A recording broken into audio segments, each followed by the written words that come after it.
It's a Monday again. It's a Monday. I'm not sure which Monday it is. Sorry, I'm putting things away. I'm actually cleaning up, cleaning things, cleaning them up. Talked about that before. Why do we clean things up? Why do we not clean things down? Why don't we just clean things? What's what's with the modifier? Hmm?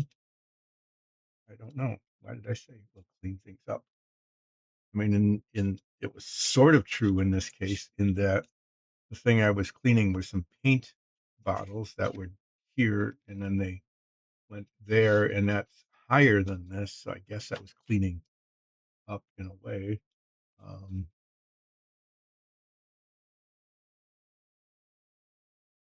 but this phrase itself is it's just one of those oddities, one of those weird things. Well, this is the GT350. Um, I've been spending the last couple of days cleaning the blue off of the white, or where it is and where I've been able to get to it. And I think it's coming along so that it's pretty much okay. There's still some spots that I'm seeing that need attention, but it's like mostly okay. Um, and so I'm gonna finish that today. I'm gonna finish cleaning up as much as it can be cleaned up, so that I can take all the masking tape off of it. And then if I need to, I can do some touching up on the very edges, where the paint might not have covered as well as it might have, like around here. Because the bottom of the car will be visible, once it's put together. Someone can pick it up and turn it over and look at it and not see this, but they would see the bottom of the car. And those pieces have all been finished quite some time ago. The interior and the frame, the bottom of it, and they're in a box over there. And I need to use up a lot of time today because the thing that needs to be done on this is that the detail needs to be painted. Okay. You need to I need to do things like paint the little lock. There's a little spot there that needs to be made silver. It's the lock for the trunk, right? And the door handles and the windshield wipers and the frames for the windows mostly need to be painted silver so that they look like chrome, kind of sort of anyway. And so yeah, that. And then there's a lot of assembly of all sorts of little bits that I've got in here. Headlights, taillights, windshield, the windows need to go be put in. Just a lot of that. A lot of that kind of stuff needs to be done. And that'll happen after I get back because I'll be away. It says there I'll be away until April 20th. Um, Last week I lied to you, actually, not intentionally, but I said that I would be able to stream on Wednesday. Hi, who? I could do a flip. Hmm.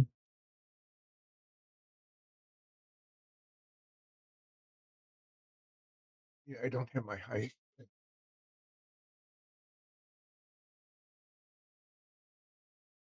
Okay. So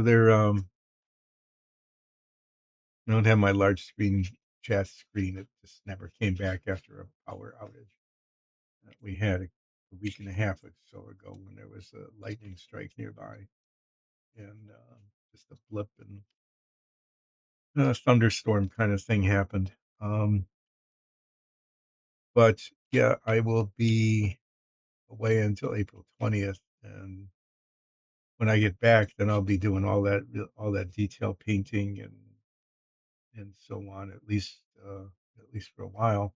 until this is done, right? It has to be finished. So today there's still some spots like back here. There's a little spot there that's blue that shouldn't be. I can see it. Um, a little bit on that side, pretty much just scraping and sanding away at those little bits. There's there's still some bits back. There's a I don't know what. Oh, okay. That's not to worry about. That's a place where something gets inserted. I'm not sure why that's there. There's a hole there. I hope that gets covered up. Tail light, tail light. What goes? Oh, that's the gas cap. The gas cap goes there. It's a chrome circle. License plate goes here. The front, the front looks messy. Yeah, there's still an issue here. Oh, this gets covered by a bumper, so that's not a problem. And the license plate goes there, so I don't think the front is too much of a problem. The issues I've got are right here where there was like an indentation and some of the paint is some of it's still kind of bluish, and then there's still little bits up here where these vents are. That's still a problem. Oh, I'll be playing around with that with some really fine sandpaper and this this little scraper thing I've got here. Exacto knife, not scraper.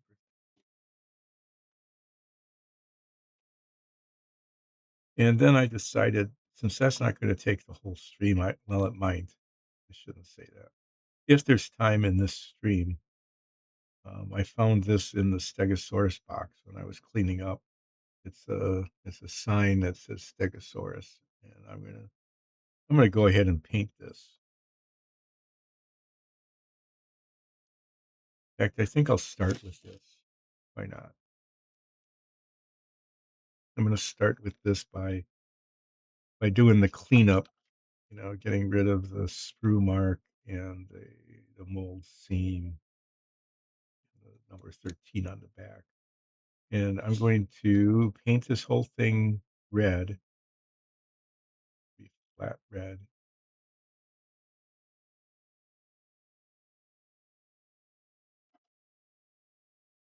That's working. Use this. I'm going to paint it the back first and then turn it over after that dries and paint the front. And then I'm going to paint the front blue on top of the red. And then I'm going to lightly sand the blue off of the raised letters so that they'll be red against the blue background. That's what I'm planning to do. And if that doesn't work, well, then I don't really need this little placard, but it's something to do to fill the time today. Let's do some flipping. There's nothing much in the way here today. I can flip a large thing. My sanding block. Why is it in there? Let's do sear and no sear.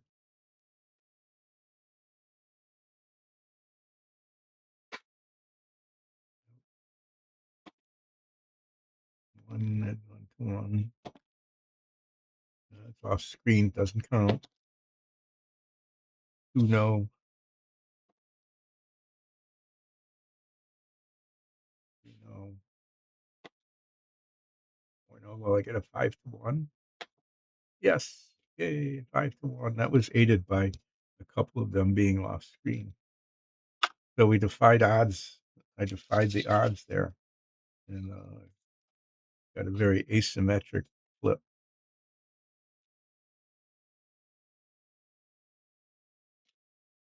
Okay. Um, yeah, I'm just gonna do this.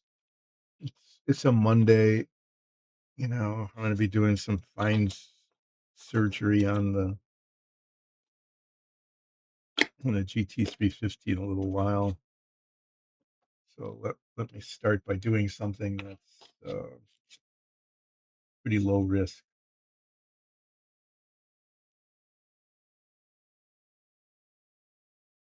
In, Low risk in the sense that if I mess it up, I'm not messing up anything that is important. I'm just messing up a Stegosaurus placard that I don't really need because the Stegosaurus is done. I think if you were to watch the streams from last week, I finished it. I think I don't remember. I think I finished it on Wednesday.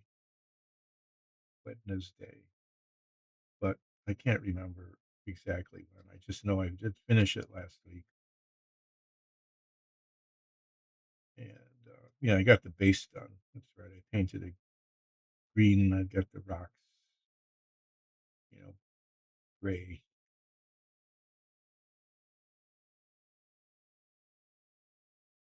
Pretty not fancy stuff. Gray rocks, green grass. Right?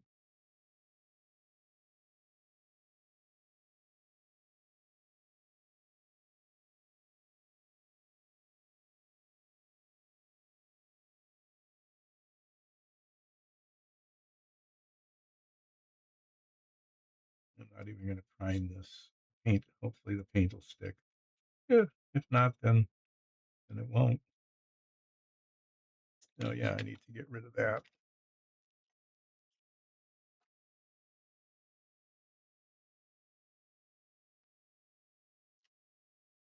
Number printed on it. The circles are annoying, but I'm not going to bother with those. They're just on there and they're symmetric. But this, I don't need a 13 in the middle of the back of the sign.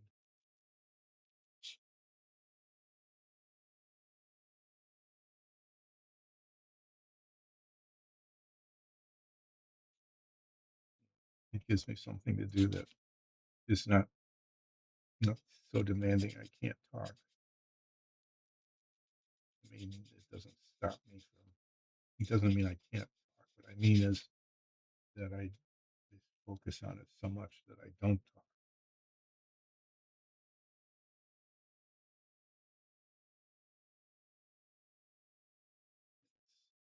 It's not that. It's not the kind of thing that stops me from talking.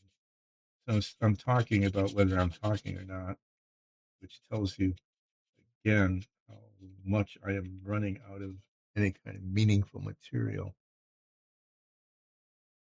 for my monologue. I need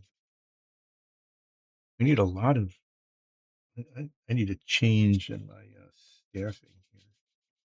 I need a camera person who's make sure that things are on screen all the time. The one I've got mm, isn't always good at that. I need a director in terms of location of the camera and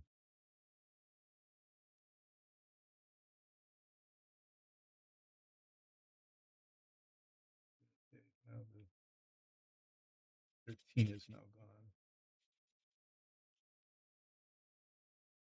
Yay!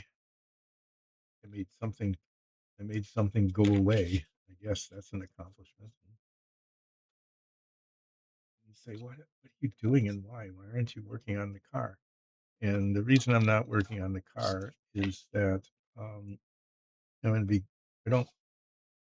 I don't feel like painting tiny little bits of detail today. I don't. You know how that is.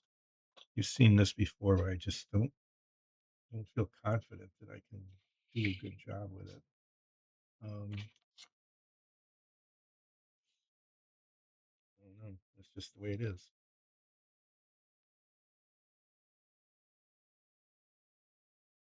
I need to paint the front and the back. So I'm going to paint them one at a time. I'm going to paint the back first,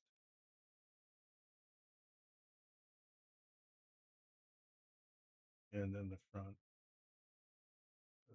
That's the order. Well, I want the back to be painted. Um, and I can't paint them both at the same time. I suppose I could clip that, but the paint dries pretty fast. So I'm going to paint this first and then the next. I think blue and red. No, I decided red first and then blue because the blue will cover the red, but the red might not cover the blue. That was my thinking. Whether that was good thinking or not, I'm not sure. But that's the thinking I did. Is that if I paint the red underlayer, okay, that the blue will cover it, and then I can sand off the blue and be good.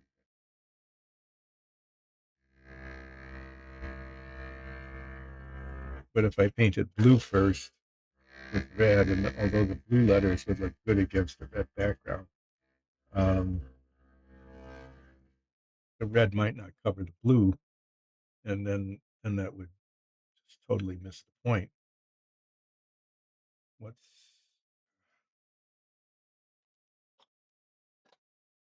rotate things and you can just see stuff that's just messed up. The molding, the molding on this is not perfect, that's for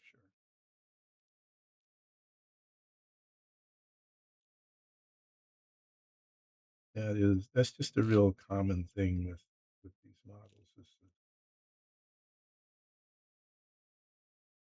the plastic oozes out between the two halves of the mold, and there's always like a little flashing all around everything.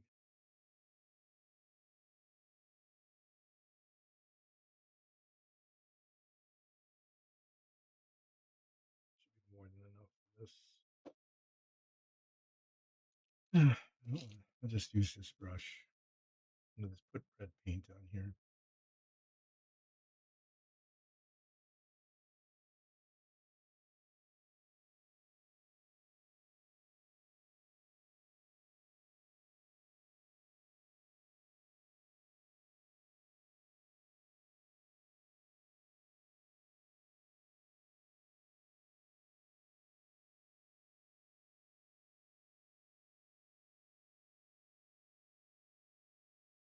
I might put two coats on the front.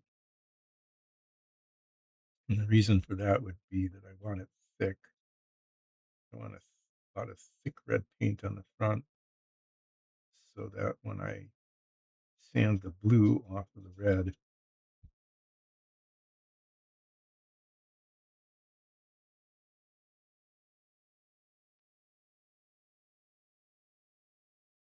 when I sand the blue off of the red, there will still be red paint there that doesn't get sanded.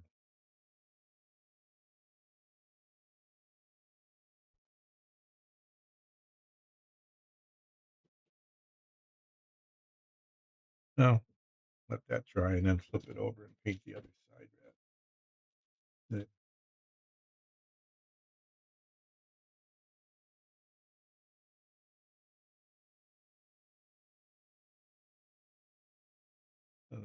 Waiting for paint to dry, waiting for paint to dry, and then um, painting over the paint, and then waiting for that to dry, and then painting over the paint.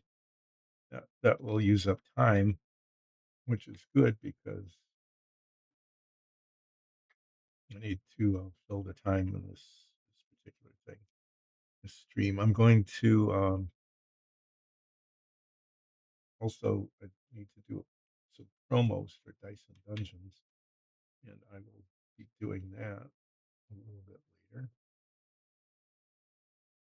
I'll put this up here, sort of out of the way. Bring this back out. Get my head magnifiers and continue to clean up the paint, the blue paint onto the white stripe.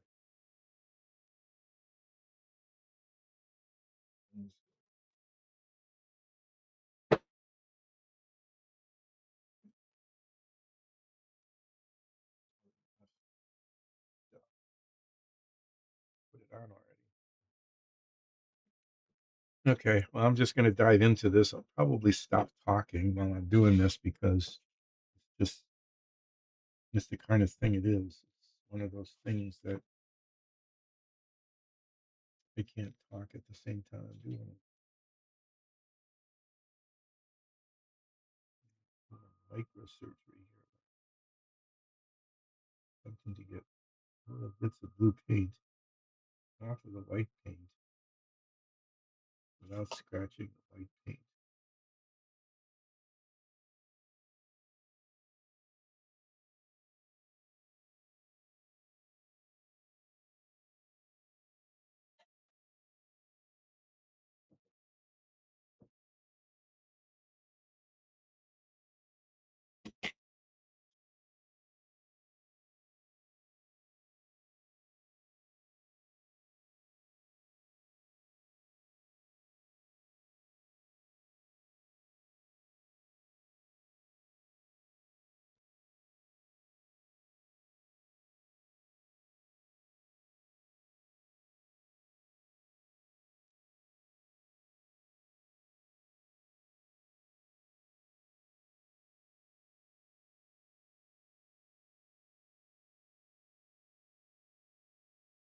A little bit of exceptionally fine and abrasive paper. Trying to use it to get the last little bits blue.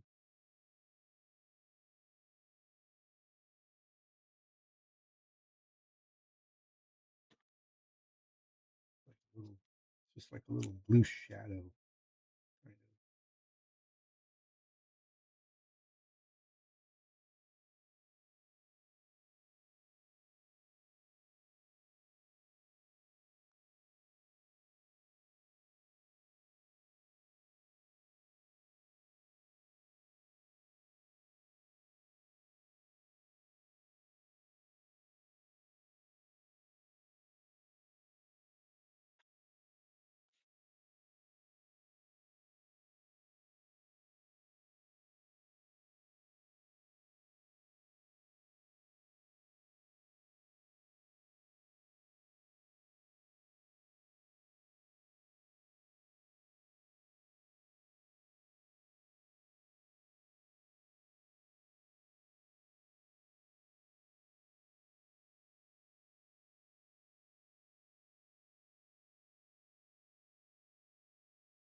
I just don't know if I can get any better.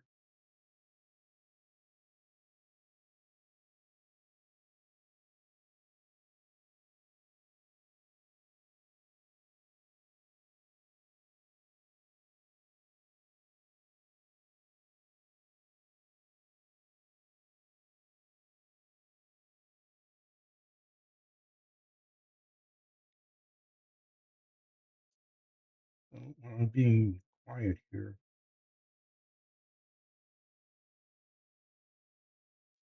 But it just needs to remember that this is not a how-to show. This is how to get by without any skill show. And what happened here? This whole car was painted white. Right? Painted everything was painted white, and I wanted blue with a white stripe. So the way I did that is I painted everything white and then masked where I wanted the stripe to be, okay? And then painted it blue,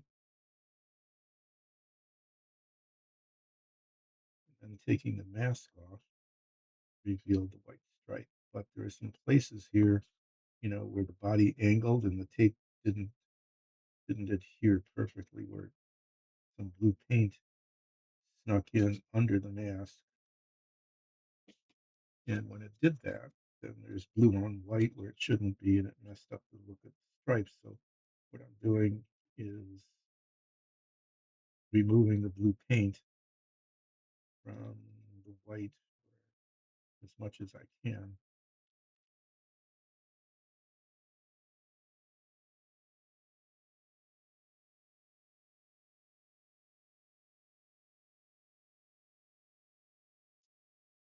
very gently scraping it off. And it's just, this was a really bad spot here. There was a lot of blue all over this. And I've got it about as good as it's gonna get, I think.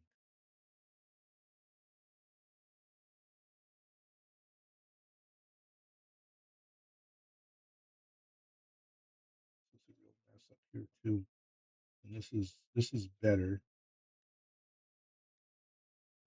better than it was. I was afraid I'd actually have to repaint. I was anticipating having to repaint this part of it here. Can you see? Oh yeah, I'm on screen. Hey, it looked kind of like this. It looked like that. So I've got it mostly okay. Right up here, I'm not too worried. That's going to be painted silver.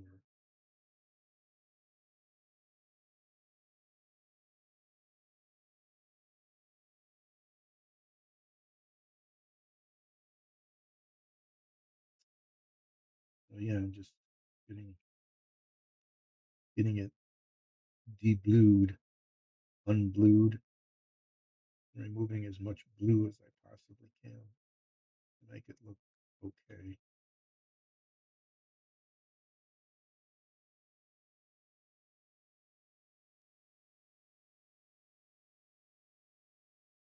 Okay.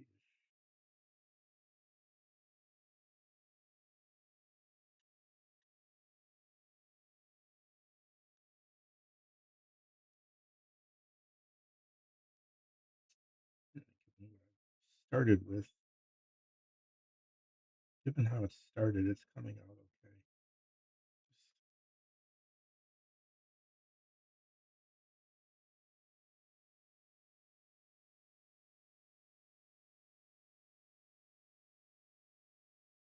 I should try to get this. I've been debating about whether this line here should be blue or white.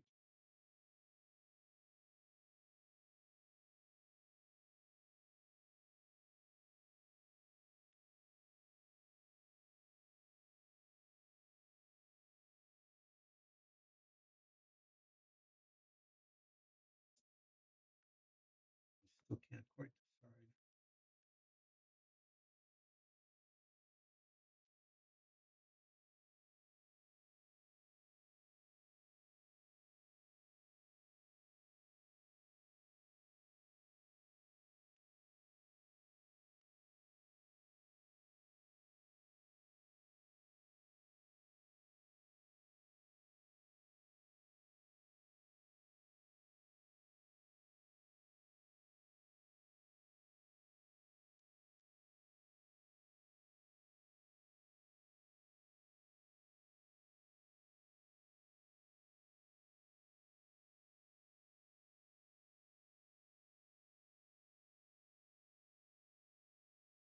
I'm still trying to.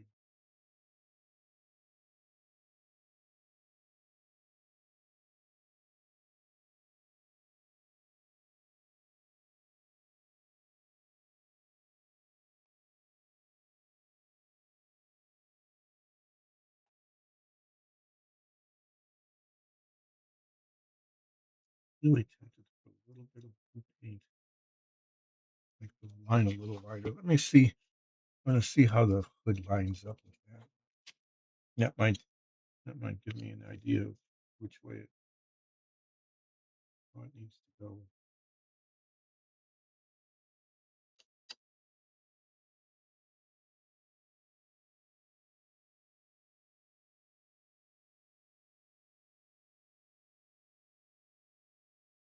Okay, I'm going to do something really risky here. I think.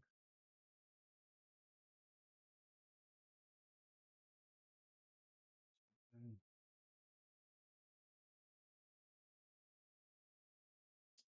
Let me finish this first, and then I'll get to that side.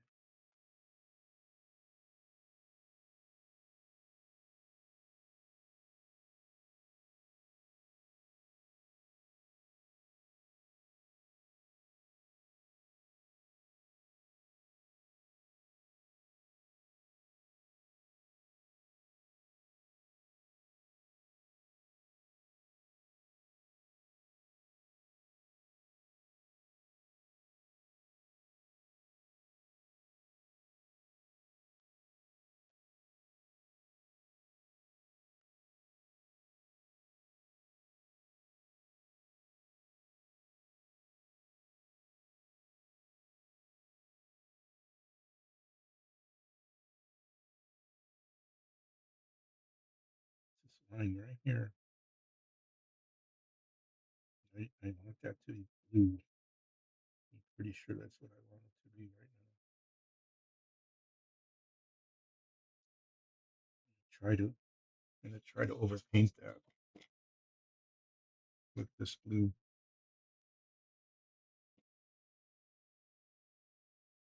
Well, it might be a really bad move. Might be a really bad idea. I'm not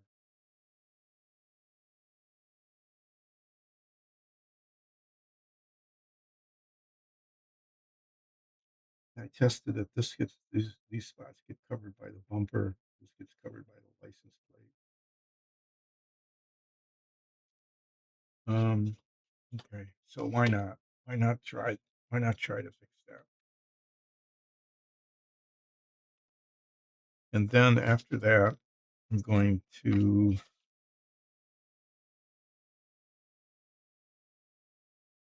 I haven't used this before, so it needs major. Well, actually, I did. I tested it.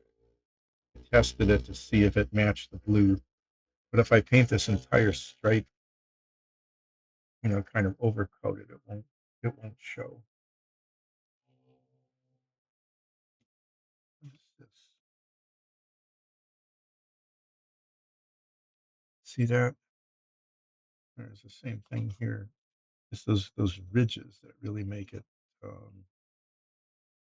difficult. Well, let me clean this thing. I'm sorry. I'm just looking at it and seeing problems with paint. This particular case here, this should definitely just be. This should just be white.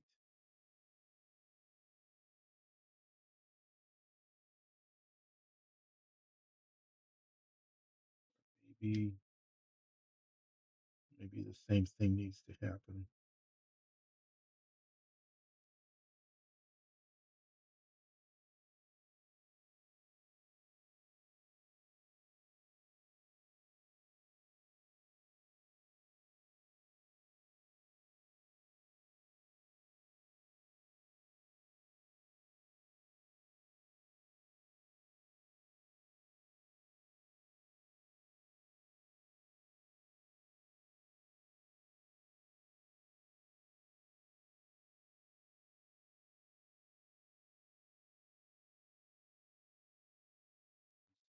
Filled in as well.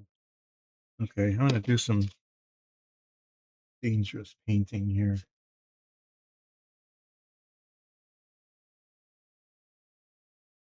My teeniest little tiniest brush.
Mix it thoroughly as much as I can, and then do some tiny little bits of blue touching up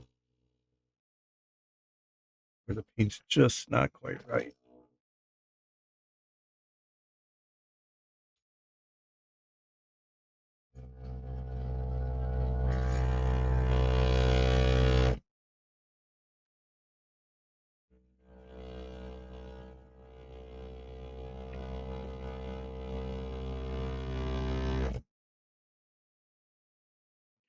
Well, here goes nothing.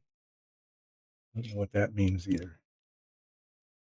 here goes a lot. Lots at stake here. Very much stakey. This is very stakey right now.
Okay, well,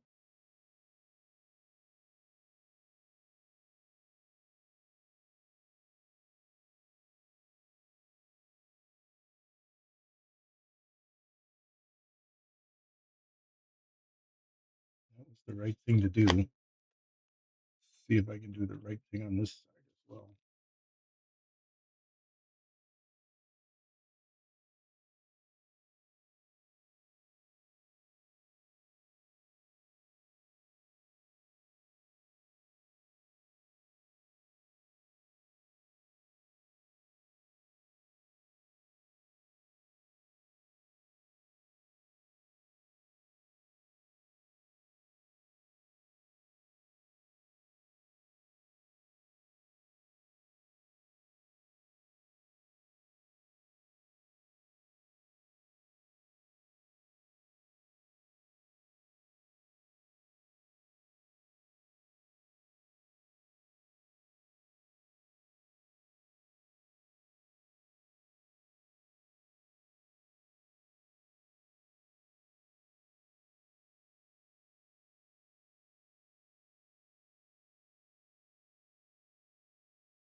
That's much better.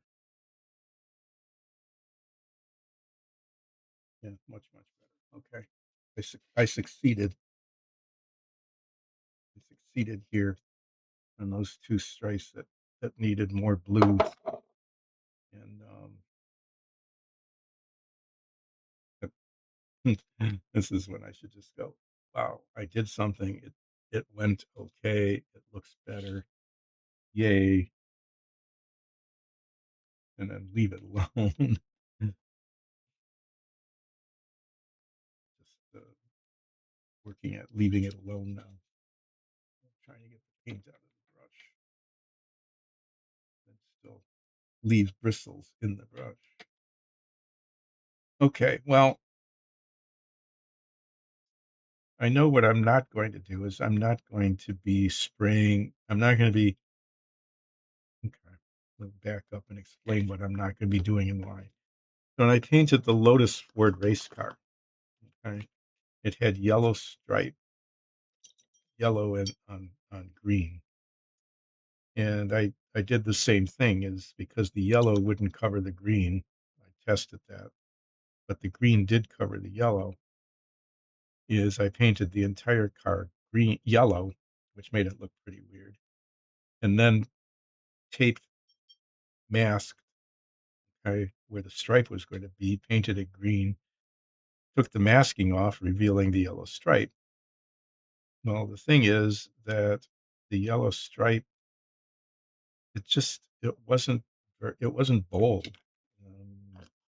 Like I didn't put enough yellow paint on when I body coated the thing. So what I ended up doing was I painted it yellow, okay, and then masked where the stripe was going to be, painted it green, took off the masking, revealed the yellow stripe, but the yellow stripe wasn't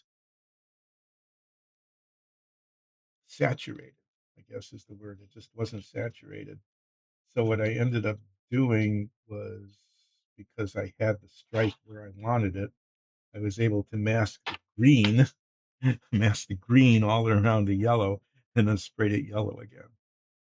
So there were many steps to get that looking okay. And eventually it ended up looking okay. I can't say it was perfect. There was some issues with the nose where the stripe was not straight, but it flared out like that, there, like that. And that didn't get it perfectly symmetric. How is this going? Is this dry? It didn't cover very well at all.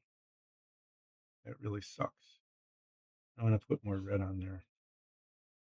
I mean, it's not like the back of the sign is really going to be viewed by anyone, but it might be.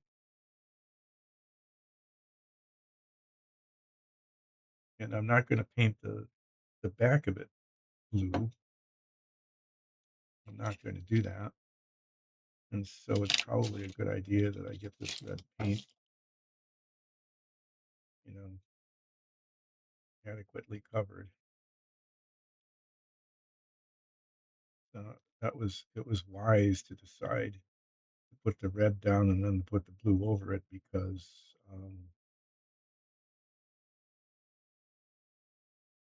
the red just on the red by itself needed two coats.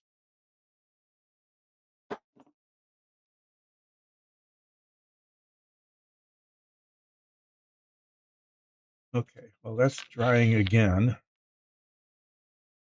Yet again, drying. I'm going to just start taking the masking off of this. And then there will be spots where the blue got onto the black underneath, and I'll have to touch it up with black. There's some spots here where the blue didn't cover. Okay, I don't think, maybe that's just the tape. I'll see. Tape has been on here a long time. I don't know. You never know what you're going to find under the mask.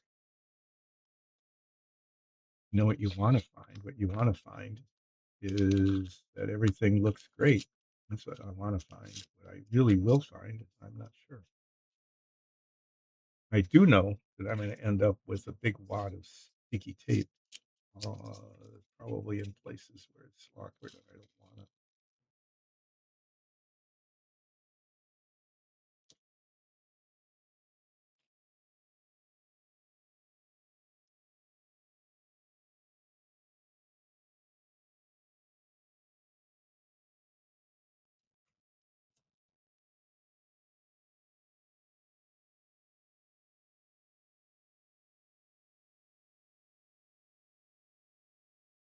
What happened here? Like the tape pulled some paint off. That's unexpected. That was an unexpected thing. I don't understand that. Right up here.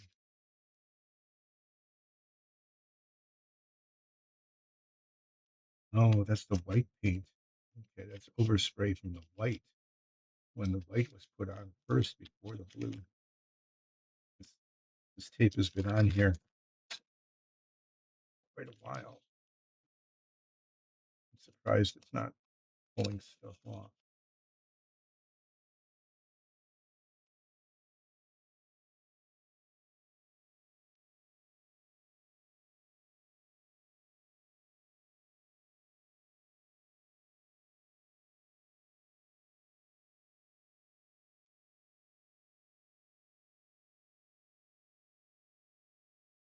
Yeah, this is where I see how much damage can I do just taking unmasking stuff.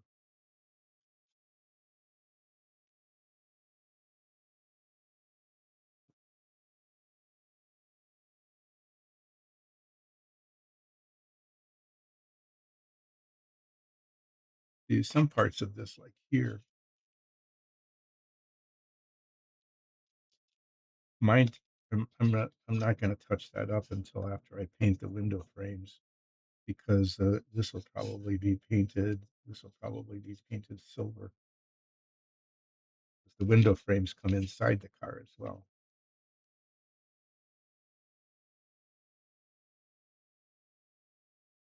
So yeah, I'm probably not going to do black touching up, any black touch up until I get the, well, except in the engine bay here. If there needs to be touching up in the engine bay, I'm going to go ahead and do that.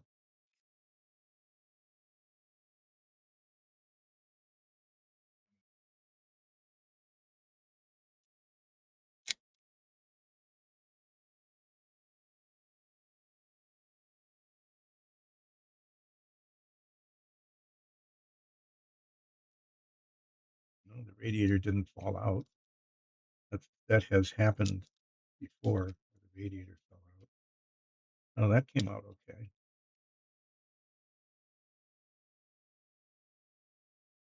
A little bit of black where some white got on there. I will go ahead and touch these bits up. But the inside, that stayed on, that stayed on.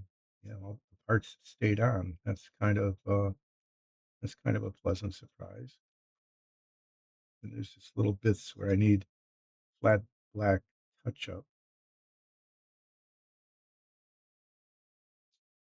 Um,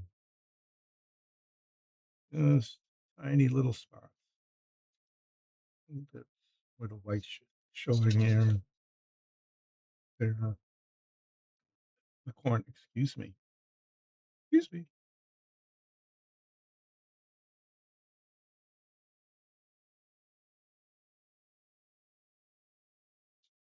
Yep, and I'm seeing where I still need to get some of the blue right there. Some, some blue there that needs to come off. This turned out that was a good decision I made to fill that in with paint on both sides.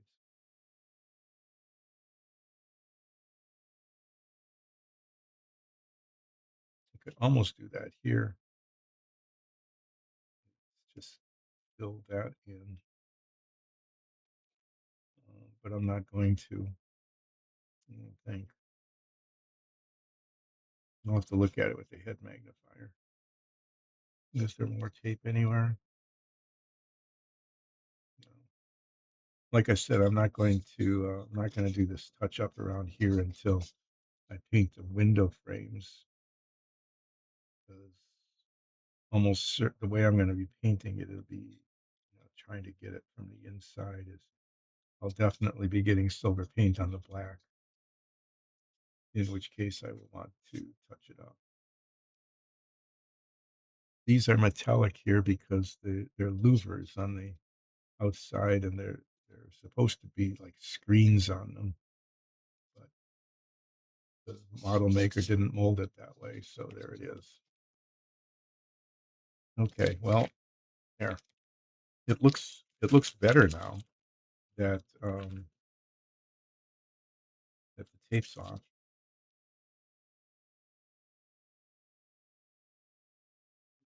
So let's see what happened.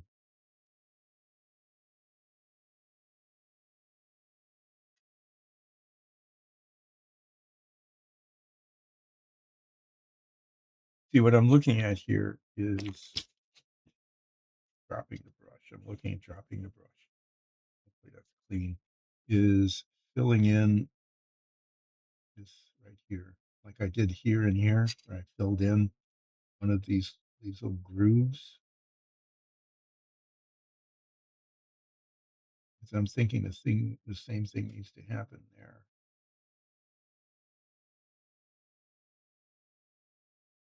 'cause this looks a little wider than that. It actually does.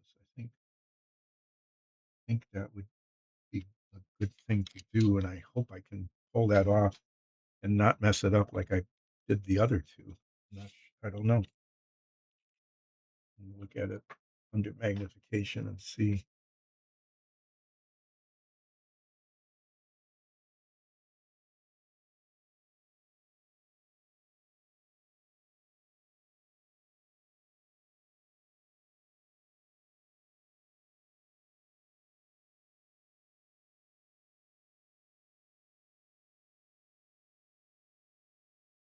not quite the same. It's it's not in the valley. It's just right across the top. I don't know. I need to try because I think it would make it look better.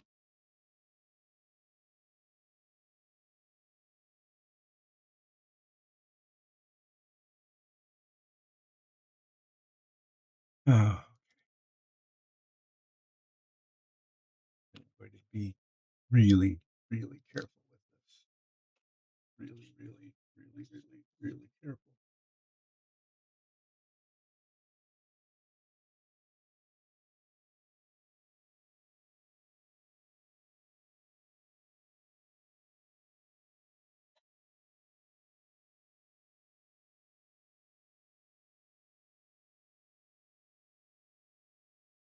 So careful.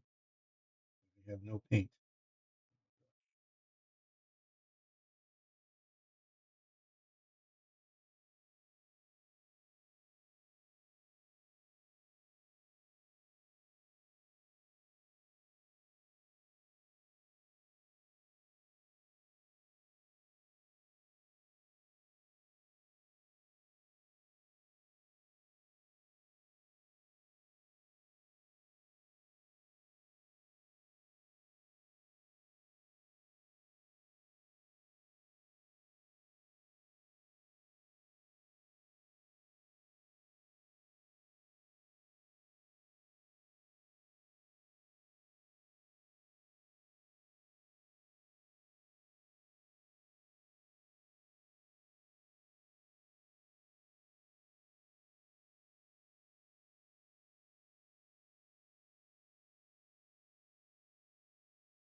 I think it's not quite as far as I wanted it.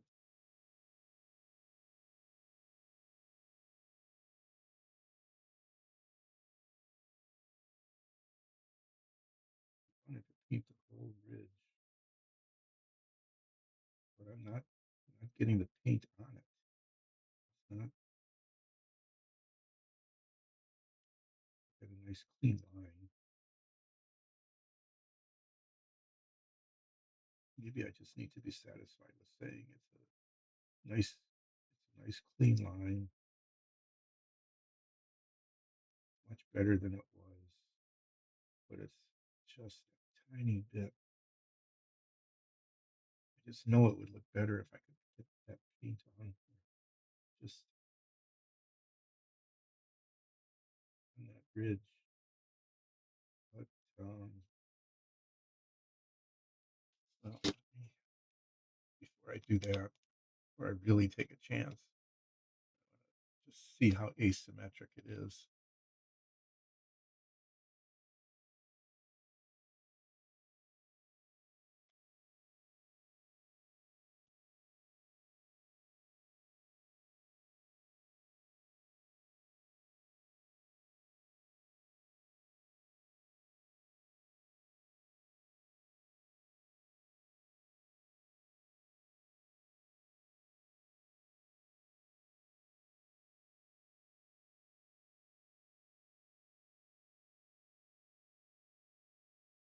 Yeah, I mean, it really is. Okay, I'm gonna keep trying.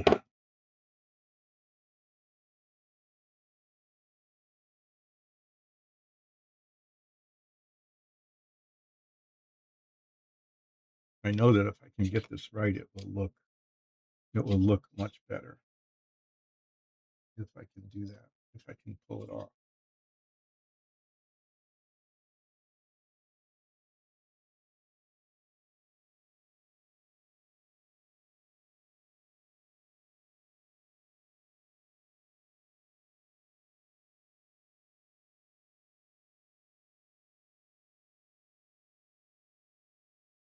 But there's,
you don't want to pull it off. Um,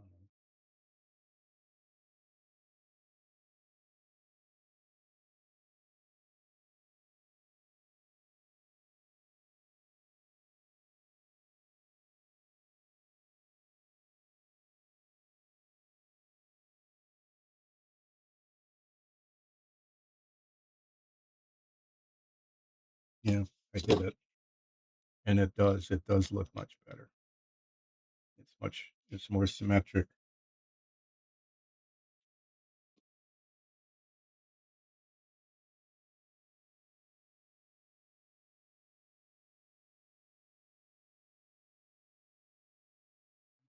Straight line, getting the excess paint out of the little ridges here.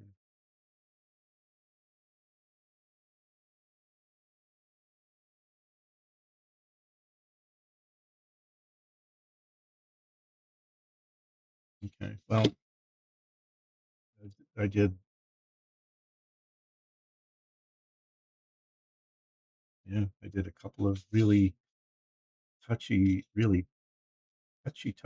difficult little painting things there, and I think it's turning out okay.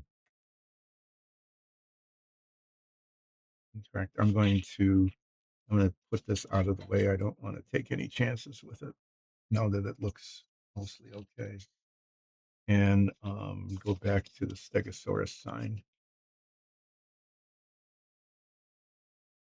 which is less intense.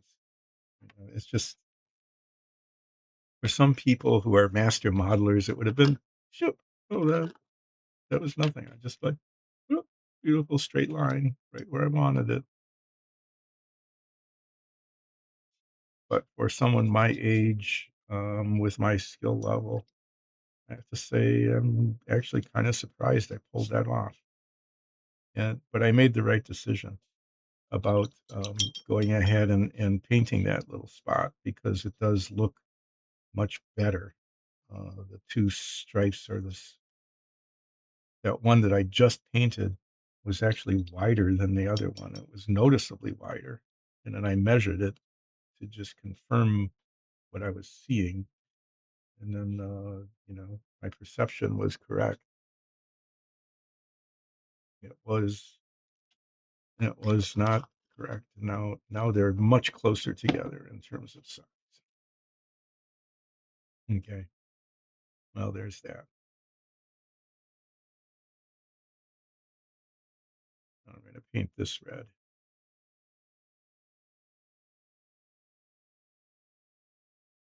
I need to get it in between. I'm going to be smushing the paint down.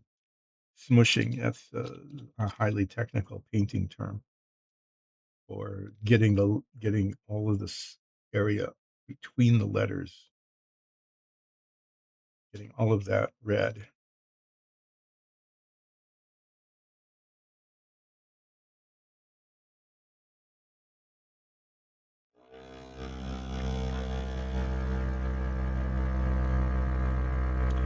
And after this, while the red paint is drying, I'm going to touch up the engine compartment. There's a bunch of touching up that needs to be done with some flat black paint. Um, again, I'll be using the head magnifier for that because it's just it's detail work that and the lines need to be done right. All right,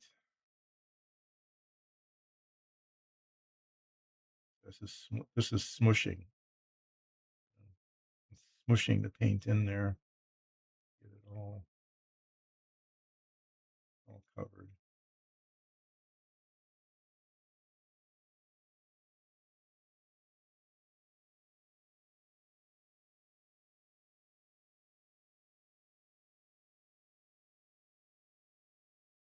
And when this is dry, I'm actually going to put another coat of red, but just on the tops of the letters, so that there's a double coat of red, so that when I lightly sand the blue off of the red, there will be red paint that will show through. And then it will look like red letters on a blue background. Or not. And if it doesn't, well, then I'll just repaint it. The magic of paint.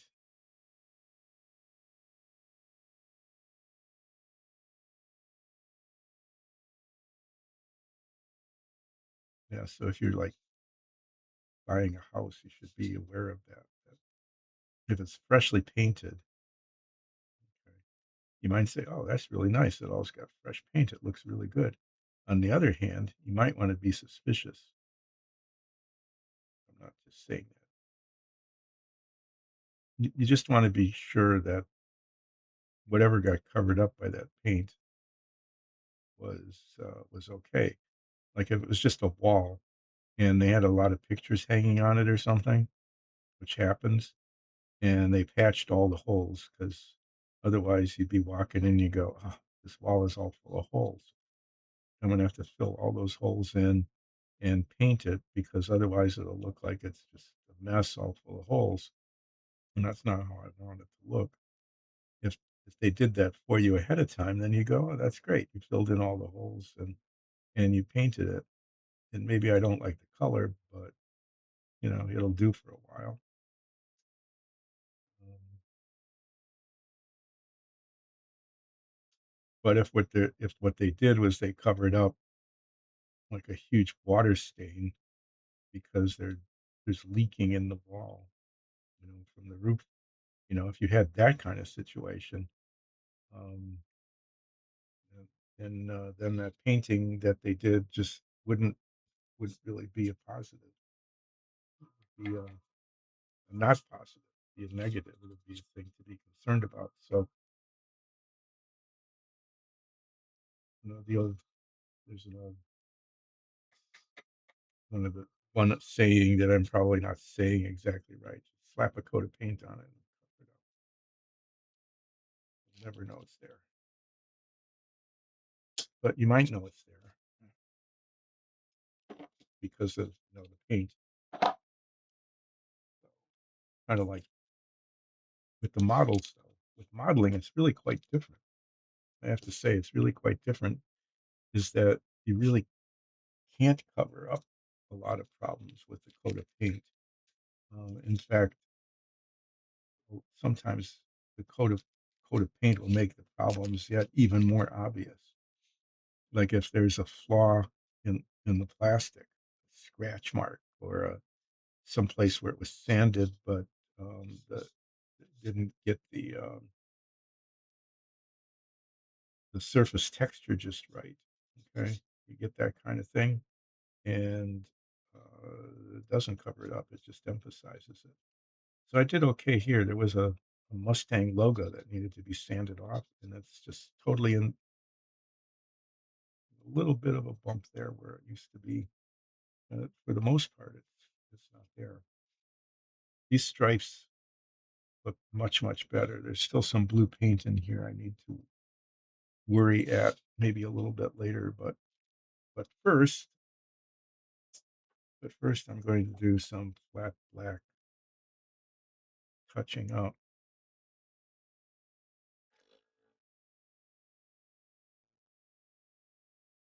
inside the engine compartment. Just white showing.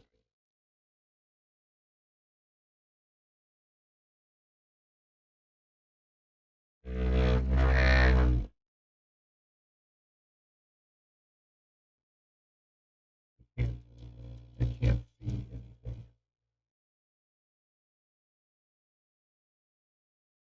Can't see with my glasses. Can't see without my glasses. It's like 11:30. Oh, okay. Things are actually going fast, faster than I expected them to. Yeah, really fine point, but a little bit kind of long, so I could reach in better.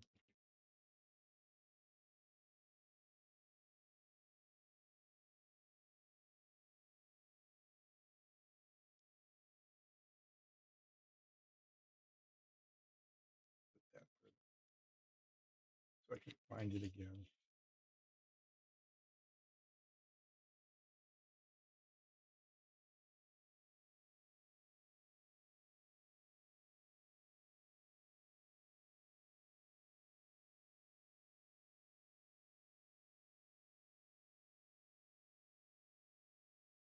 Hmm?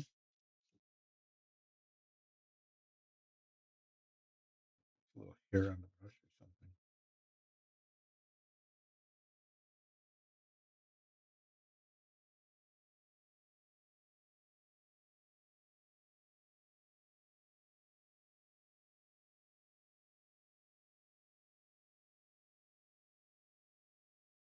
Okay, this along here is annoying.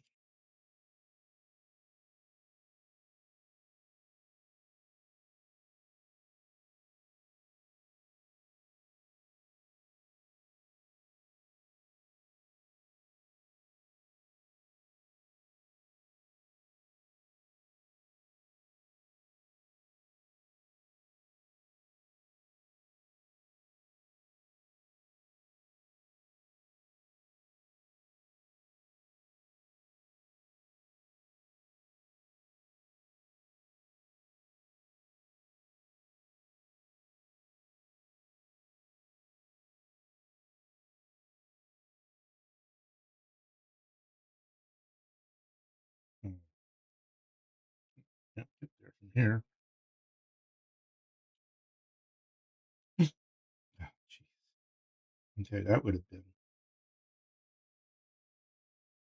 slipped out of my hand, and if it had bumped into the brush, and hope I think it didn't. I think I didn't. I would have had a black cloud of paint somewhere. And fixing that could have been a little challenge.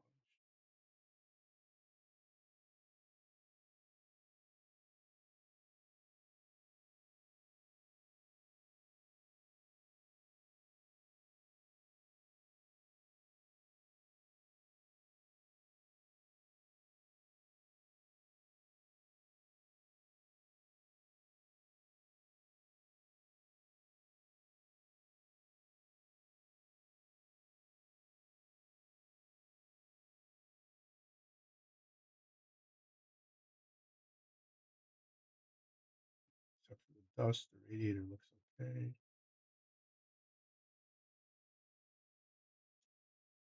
Fit there. and this is my light not on? Or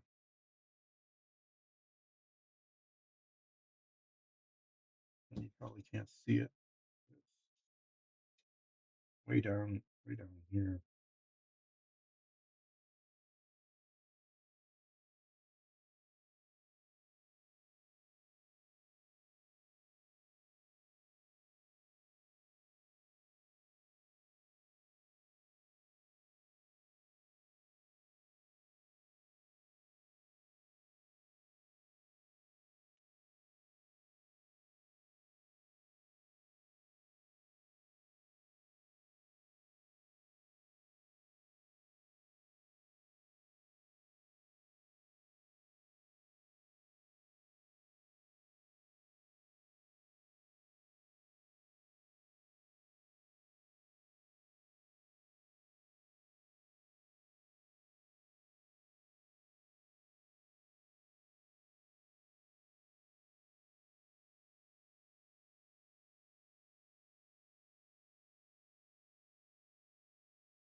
Yeah,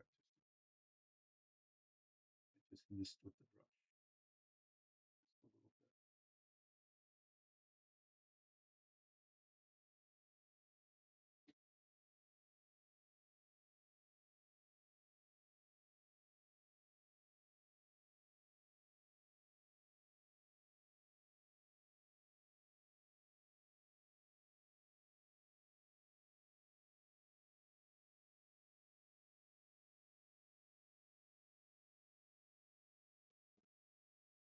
Okay, there's a big spot there.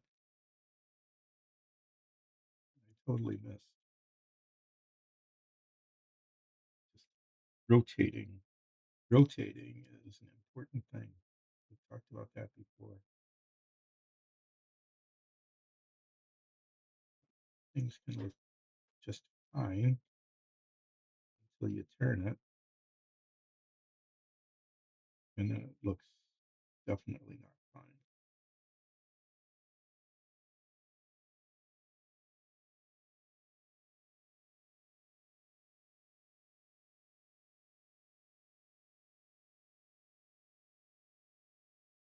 Okay, well, there's the inside of the engine compartment, and I think I got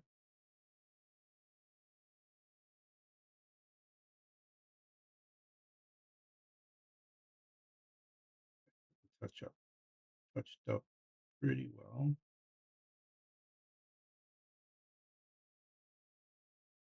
Um, yeah, there's some spots. Probably should be. I should paint these blue. Touch up there, and then definitely along here. I've got some blue touching up to do. That I probably should just go ahead and get done.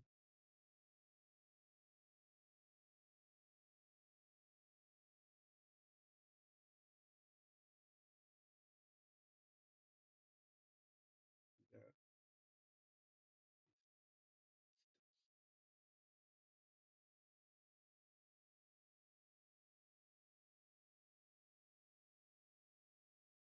Oh, the label on the battery compartment came off. On the battery, there was a label there, and it came off with the tape. Oh well, it didn't look very good anyway, but it was part of the model, and I put it on. Okay, so I'm gonna need this. I don't. I'm going to need this a little bit. There's still some blue paint right up there in the corner that needs to be scraped off. But first, but first, I'm going to go back to the Stegosaurus sign.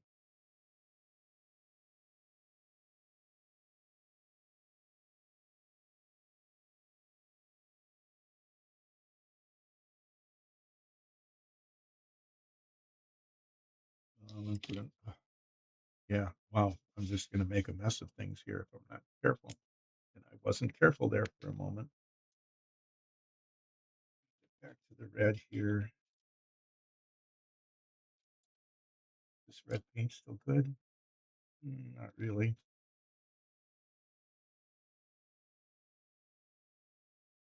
No, not really at all. You know, end up wasting red paint, but so it goes.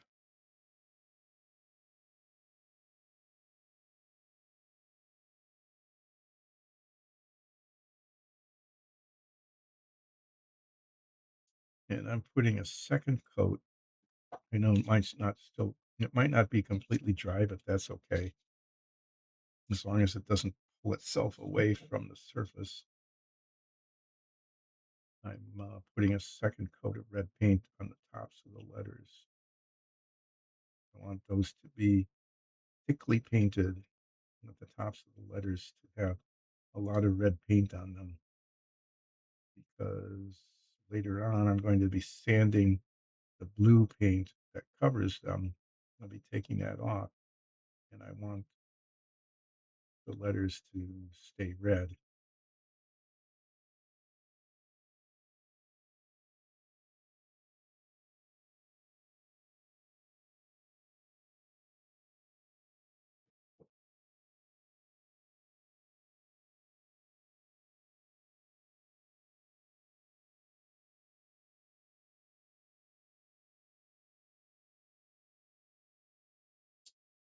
Now there's more red paint on them. Okay, the next thing is I'm going to be doing some blue touching up. Just some places where the blue paint, instead of there being too much blue paint like it's on the white, it's some places where the blue paint, the spray didn't cover that well. Like here, and then along the bottom.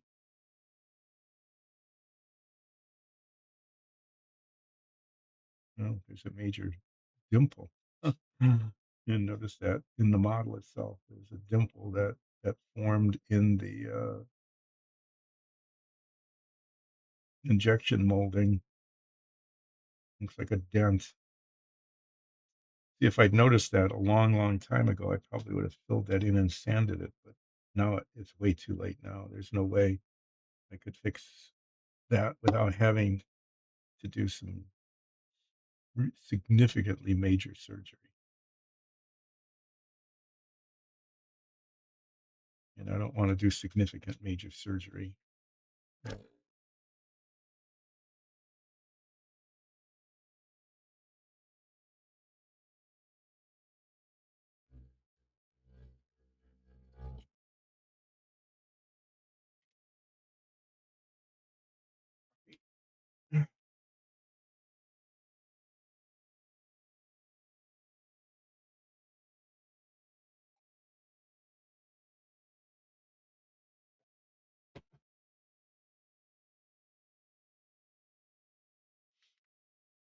I'm going to do some minor, I hope minor surgery.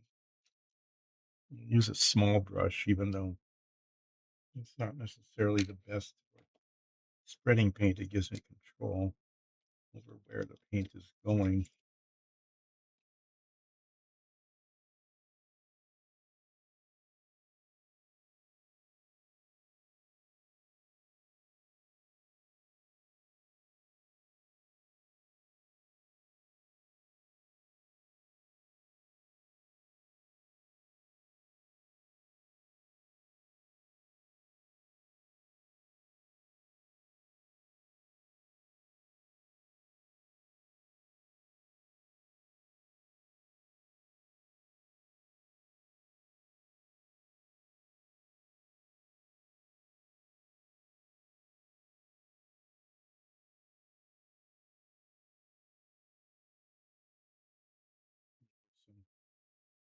Some glue that needs to come off there. I didn't really see before, but it's pretty obvious now. The tape is off.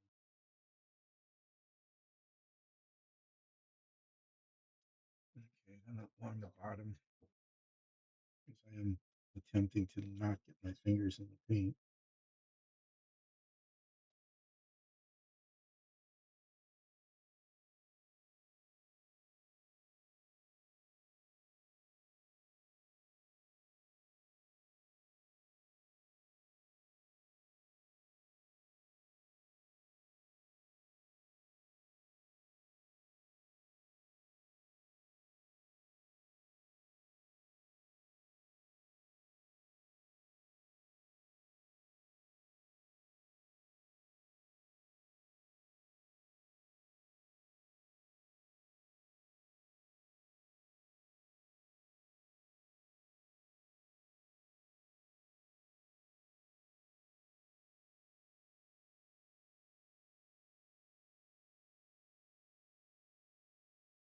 My hand, my hand slipped a little bit.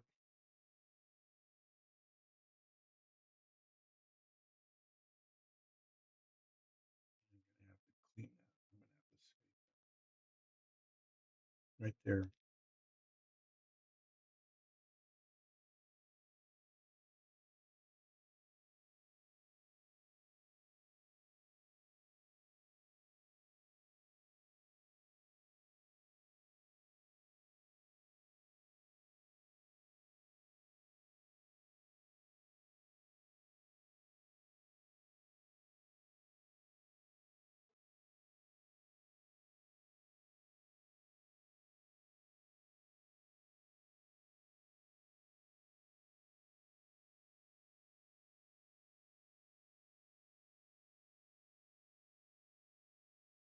I'm painting these bits because once the body is attached, these will show. You'll actually be able to see the bottom here in these panels. If they're not painted, they'll just look like it came fresh out of the factory, actually, given the build quality back in the 1960s. That is to say, lack of build quality back in the 1960s.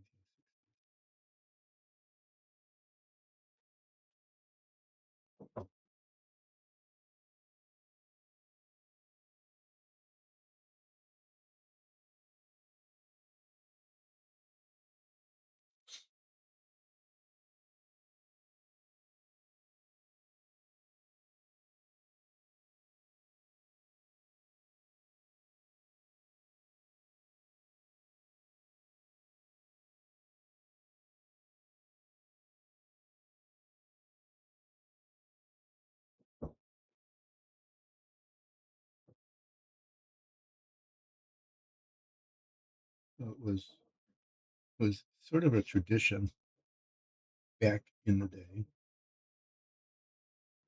back in the 60s and even into the 70s. When you got a new car, the first thing you did after getting it home is you got out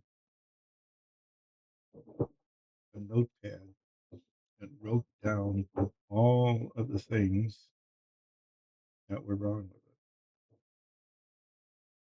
it. Okay, all of the flaws, like the door that didn't quite close, or the windshield wiper didn't work. Right? There were always a whole list of things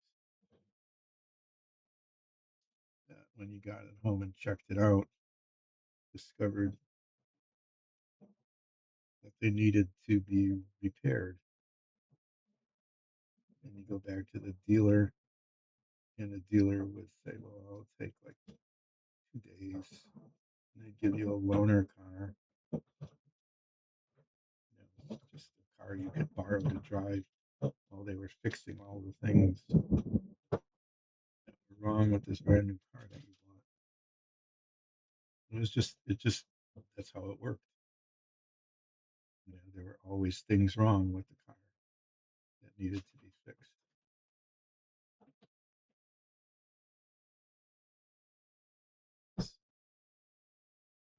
And then a couple of days later, you get it back, and then you find out that one of the things that was fixed wasn't really fixed, and take it back again. you know, you did the back and forth was until you reached a compromise with the dealer saying, yeah, it's good enough. And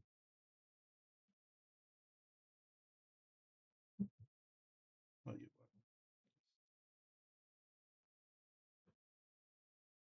what, I'll toss in the floor mats for free. I won't charge you for the floor mats. Okay, just to, compensate you for the inconvenience of all these things on your new car that aren't working.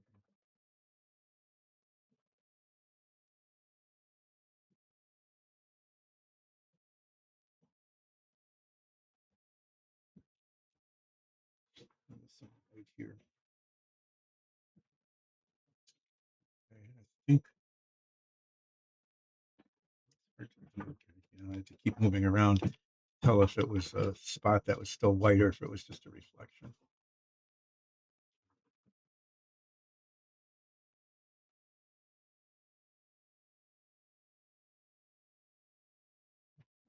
This brush needs some thorough cleaning. I'm going to get some white paint out. I'm not going to use the spray paint. Um, that would be, it just hardly ever works. Wow, this brush is not giving up paint. See all the blue paint that's still in it there.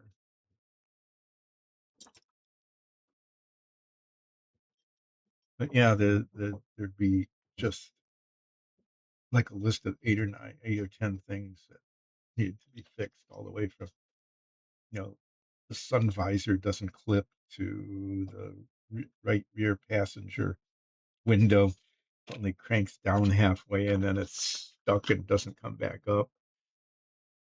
Where there's a big ding in the paint. Those kinds of things just would happen all the time. And then you'd go to the dealer and they'd have to fix it all because that's how things came out of the factory now.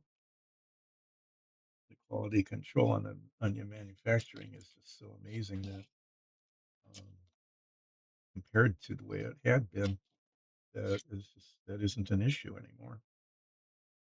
At least not like it was. I can't believe I messed this up.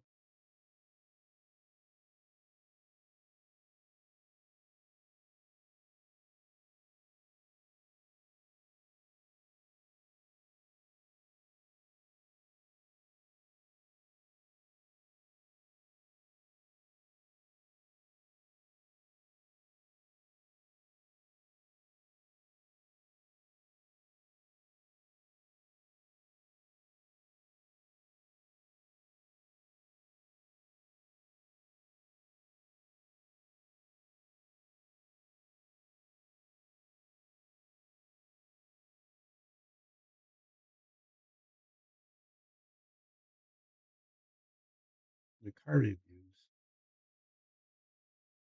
you go out and buy a car,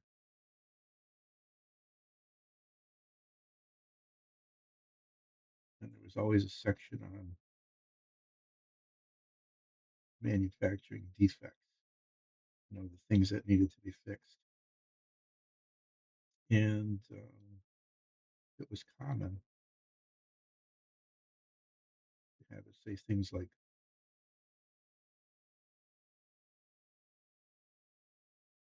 it should have been really,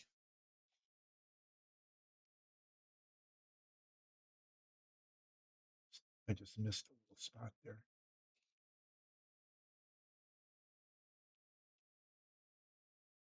Back and forth, back and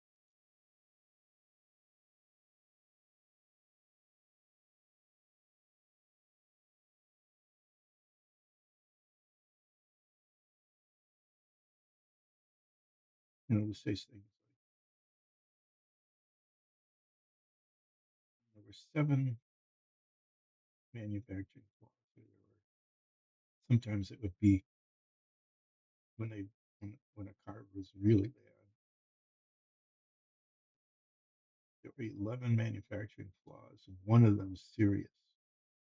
And when they meant serious, they really meant serious. Like the automatic transmission wouldn't go into top gear, okay, or something like that, where there was some major problem where the radiator hose wasn't connected correctly and the radiator drained and the engine was overheating. So there was always that section, and there was always something, sometimes really serious stuff that was wrong with the car,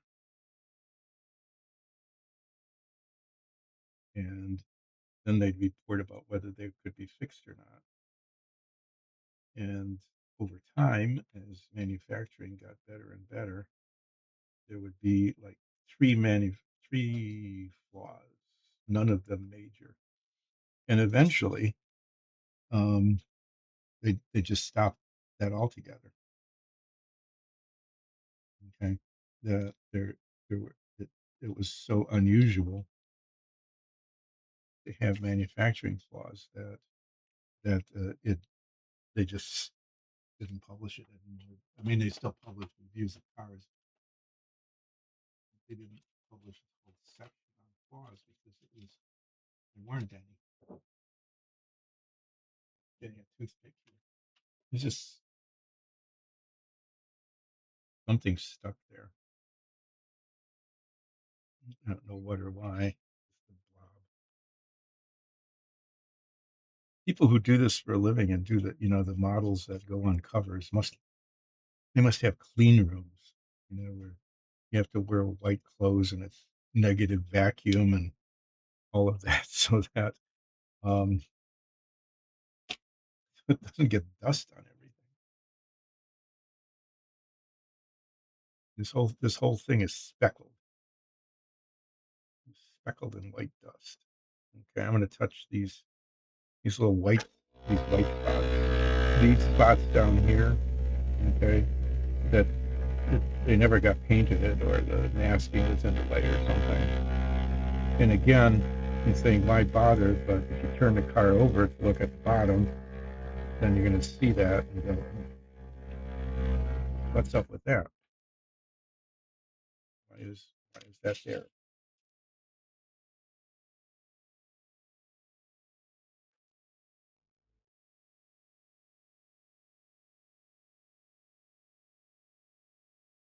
This isn't really glossy. I'm not going to use very much of it, and I want it to be white and not what it is. And I think this will do, especially if I get it evenly across there. I get it evenly across. There isn't very much of it.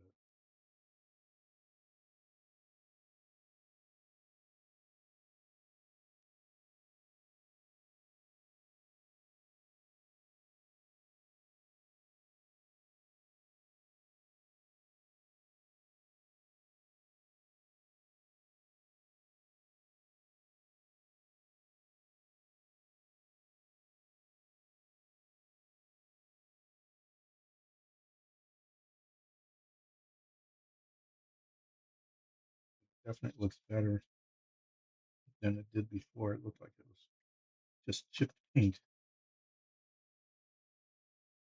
which might have been authentic, but not aesthetically. Okay, well that's okay. How's this side look?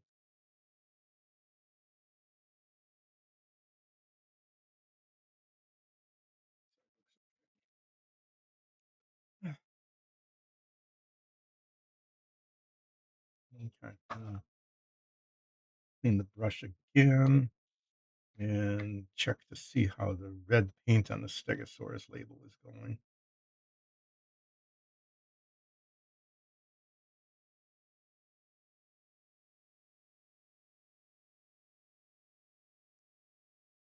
I just had a thought.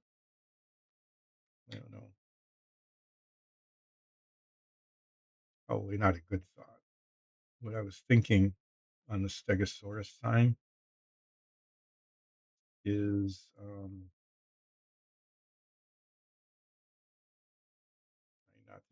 harm the bristles while I'm putting that back in. But I'm thinking on the Stegosaurus sign, well, I'm going to take this and set it here, leave it upside down for just a moment, or actually many moments, some time. I'm going to let it sit there for some time.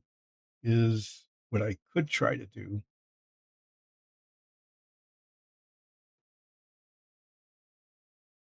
I could actually try this, as I could try to paint. I could try to paint around the letters instead of painting the whole thing blue and then sanding it. That would take forever and probably not work really well. So I'm going to not do that. Um, blue. Oh, I've got quite a few blues. Could use the glossy blue, but that doesn't always cover that well. And I could use aquamarine. That's kind of a pretty color. And I think royal blue, that's the color I used on the Stegosaurus. And so the sign will kind of match the color scheme of the hyacinth, not the hyacinth, the scarlet macaw that is painted scarlet.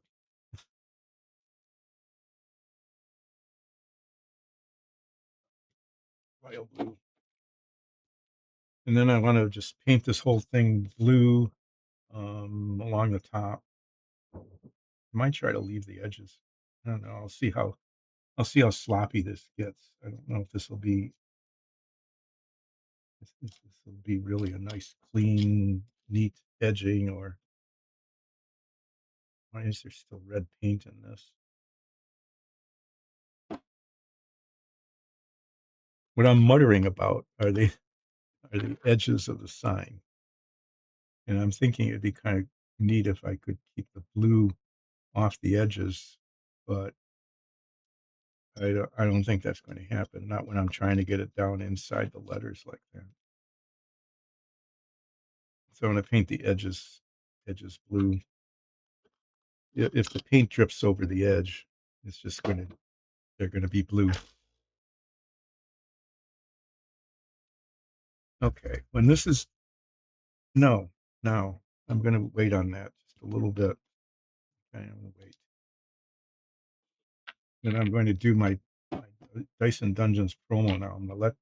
I'm just letting this dry a little bit longer. That's what I'm doing before I put the blue paint on.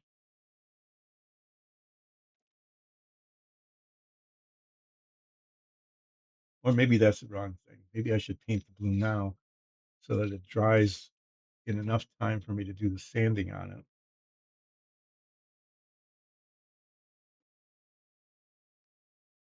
Ah, back and forth, back and forth. So yeah, I'm going to paint it blue now and let the blue paint dry. And then while that's happening, since there isn't much to do on the GT350, maybe a little bit more surgery on the white stripes to get some of the little bits of blue off that are still lingering and make it look not really very good. It's upside down at the moment, while the touch-up paint along the bottom here is drying. I'll turn that over later. I don't want it resting on the top, messing up the top of the car, which is, the top of the car is quite highly visible, right? It's a very visible part of the car, whereas down here it's not so much. So I want to minimize the damage to.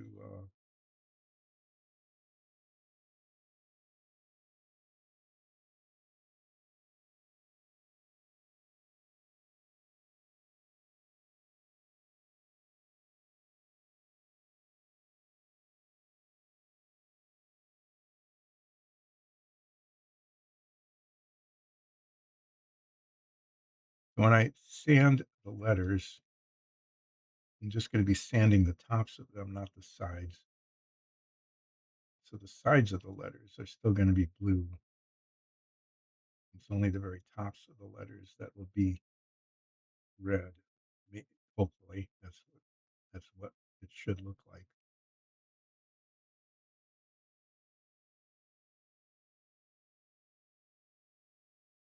This is I used this before on another sign. I think it might have been for the Savoia, the Porco Rosso sign. And it's not something I made up. I didn't make up this two coat thing, sand off the top coat to reveal the bottom coat. I learned about it ages ago when I was making a Cutty Sark, the clipper ship, the Cutty Sark, and the deck had a lot of wood grain molded onto it, and you wanted the grain to show through. The grain was actually raised. It wasn't in size like it is on the stuff we 3D print here. The grain was raised up, not cut in. So if it was lower, okay, like if the grain were incisions into the plastic as opposed to raised surfaces, then one would just put a wash on it, and the wash would get into the crevices and highlight the grain like they do on our dungeon tiles, which I will be showing in just a little while, actually. Um, but this wasn't because this the inks and washes weren't. No, they just didn't. It wasn't built for that. So the grain was raised up, but so what the painting instructions said, and I was pretty skeptical about this, but it actually worked, is they said, paint the deck black. Let's paint the whole thing black. And then after that dries, you should wait for it to dry, right? Um, paint paint it wood colored, you know, and there was a paint that just said wood, and it really wasn't. It was just tan. I don't know what kind of wood it was supposed to be. In essence, it did not really look very woody in reality. But yeah, and then paint the wood color over the black, and then lightly sand, very very lightly sand the wood paint off of the grain, and to do it very lightly and keep the sandpaper, level with the surface, revealing the black paint underneath, um, and then showing the wood grain. And it actually worked. And it wasn't perfect, but it actually kind of worked. So I'm doing the same thing here, where there's red underneath, and painting the blue, and then I'm going to lightly sand, revealing the red, hopefully on the letters that say Stegosaurus.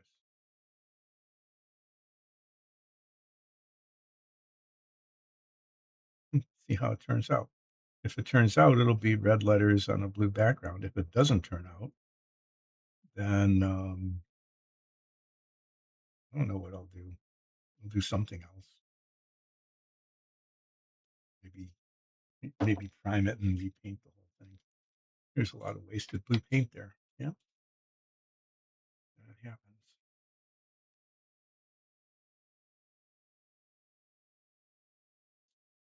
So the next thing I'm going to do is do a promo for Dungeons and Dragons. Well, I'm going to explain why this painting stream exists, If you've heard this before, then you're going to have to hear it again because that's what I'm going to be doing next. And then I'll talk about our Dungeons and Dragons show and why it's really important for you to watch it because you'll be entertained. It'll be really great. So I'm going to reach over here, throw this away.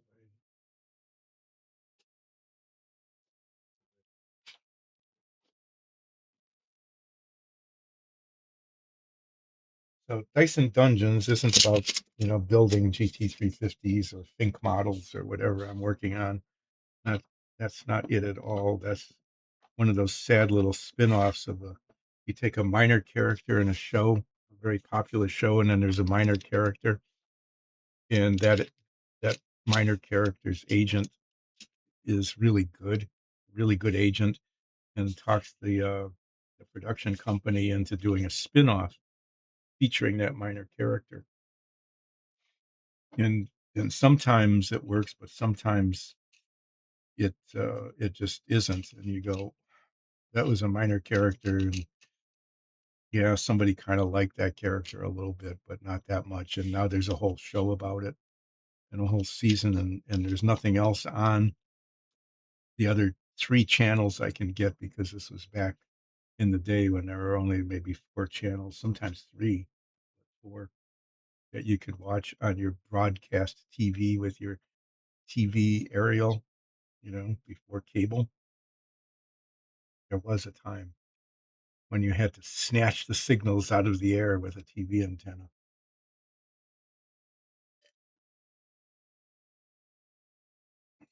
At least sometimes it was actually portrayed that way. But yeah, so you get the minor character, and their agent is really good, and the person is very amiable and is willing to work for like half of what you would think they should get for what they're doing. Because it's better than doing a commercial for deodorant, or not to disparage that, but it's better than doing a commercial for something that they don't really like. And so they do a spin-off, and you get a whole season of that, and it airs, and that's what they called it. It airs. It doesn't even stream. It just broadcasts into the air with electromagnetic radiation, and your antenna picks it up. And there's nothing on the other three channels that is any better. So you're stuck watching that spin-off for an entire season until it becomes obvious that it needs to stop. But that's what this is. That's what this stream is this is a minor character spin-off of our Dungeons and Dragons show, because Dyson Dungeons is all about its Dungeons and Dragons show, which streams on Twitch with a live chat on Sundays at 2, three Sundays a month. And you can catch up with all of the old episodes, the ones that have already been streamed on YouTube, or listen to them as a podcast. And you should do that because our D&D show is it's not just people sitting in the basement playing a game, it's a show. And our DM does an amazing job creating a very compelling and intricate world in which we are, you know, sometimes buying pretzels and sometimes fighting horrible monsters. And mostly my character has been mostly dead at least twice, maybe three times now. But those are the kinds of things that happen in the show, and we're very good at staying in character and making it clear when we're not or when we are. So it's well done. It's a good show. You should watch it. But this spin-off happened because we make our own dungeon tiles and minifigs for the show. Okay, so if we get into like a cavern or a warehouse or something, um, we use tiles like this to create the situation. And there's some that you can see they're kind of scrolling underneath me, okay, on the stream here, but they needed to be painted, so they're made on the 3D printer, and they come out like this black color here, and then they're primed, and then there's a base coat. In this case, it's gray that's put on, and then the details, like the multicolored, the other off-colored blocks are put in, and then usually they're washed. Um, like this one. This one's done in a gray wash to make it look weathered. This one, these have never been washed.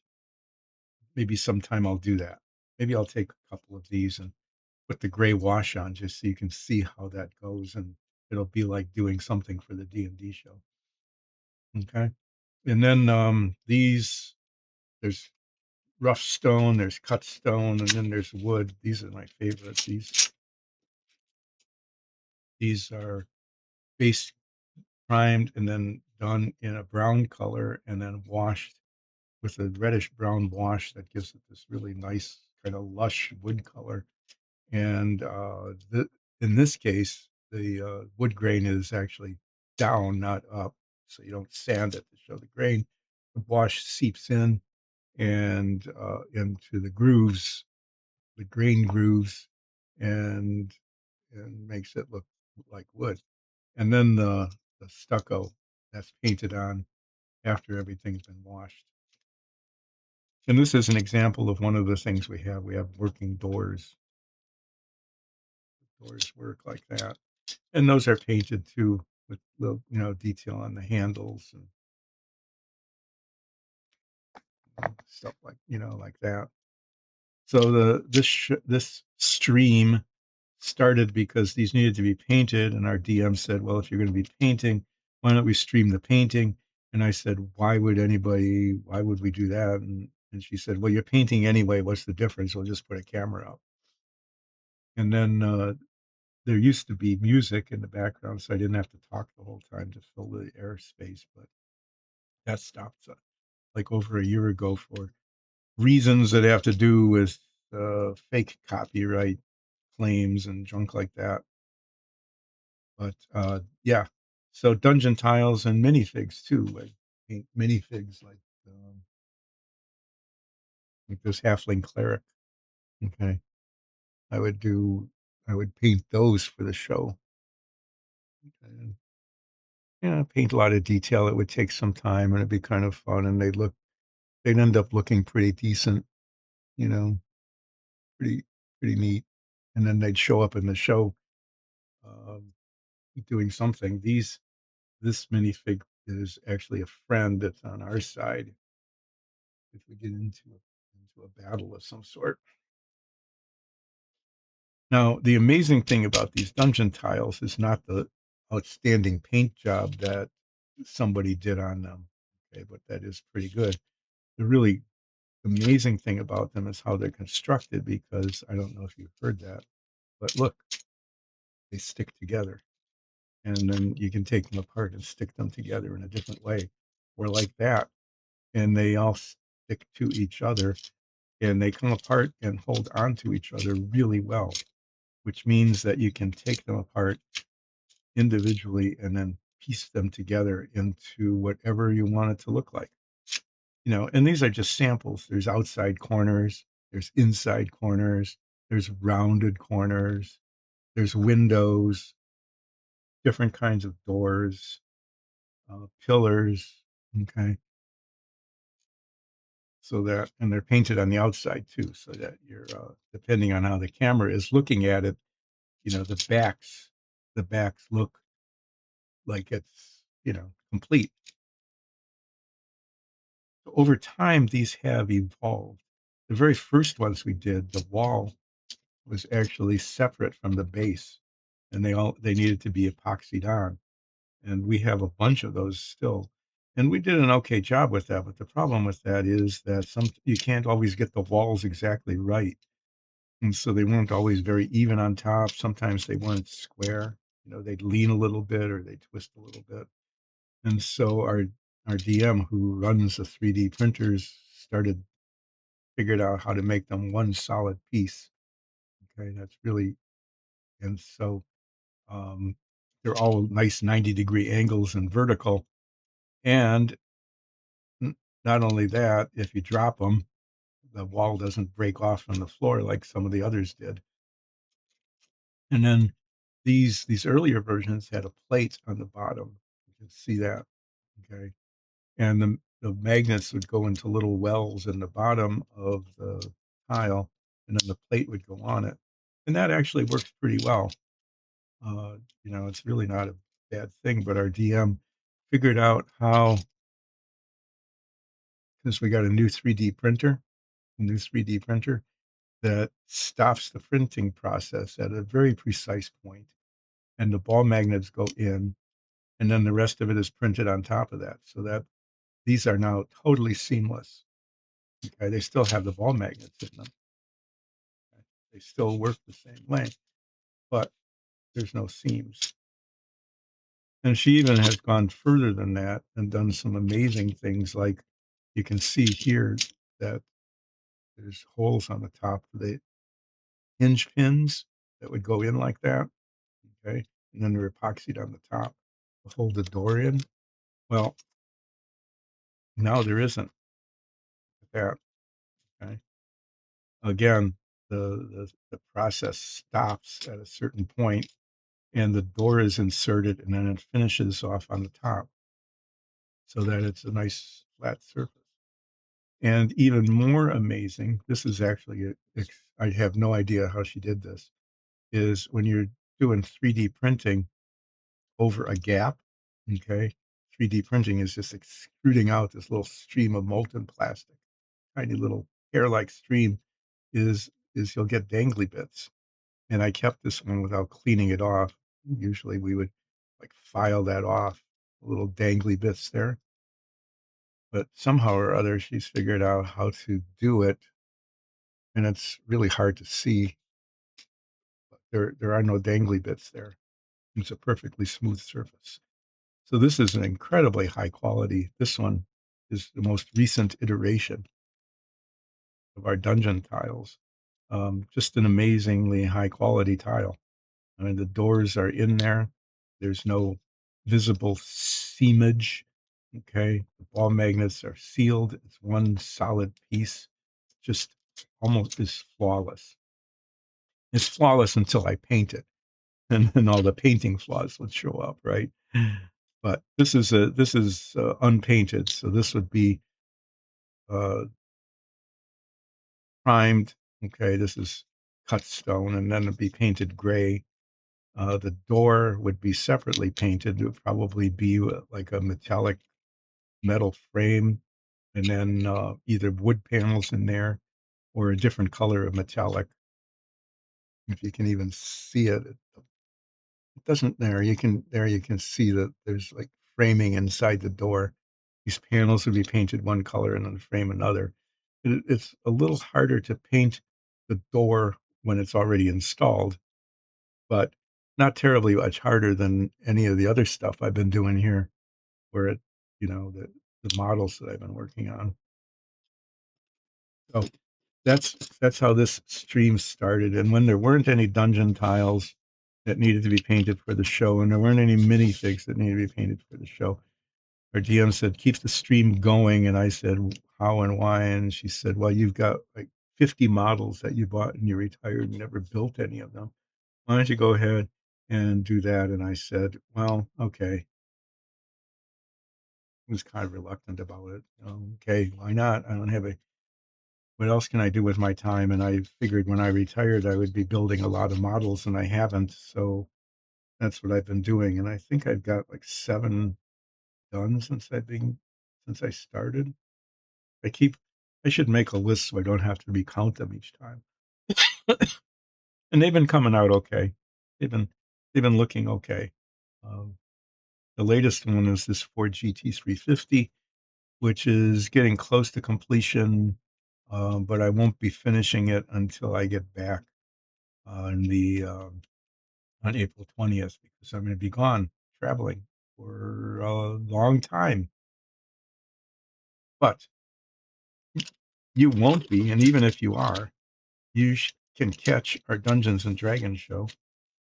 Catch it, another weird phrase. You can watch and listen to our D&D show on YouTube or as a podcast, and you should do that because it's really good. I watch it myself sometimes, even though I'm in it, and I am there when it's recorded. Um, sometimes I'll just watch it, and it's pretty cool. Excuse me. The other thing you can do is you can become a follower on whatever this is, Twitch. Um, you can become a subscriber on YouTube, and you can go to patreon.com/Dyson Dungeons and become a patron. And if you become a patron, you get access to our improv warm-ups and also access to um, our DM notes and our hot takes and cold reads. And what else? Oh yeah, you can even get your name in the credits if that's something you wanted to do at a certain level. It's a reward tier. So that what I'm going to do now is I'm going to fiddle around with some little bits, tiny bits yet of touching up, not touching up, in this case, scraping off some blue paint on the white striping, which is at this point actually pretty good. It's pretty good right now. I'm not sure there's terribly much more I can do without putting more paint on it. I don't want to paint it.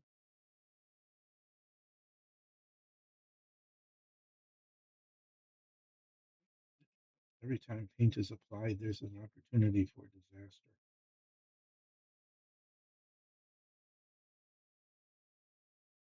This is close enough to being okay that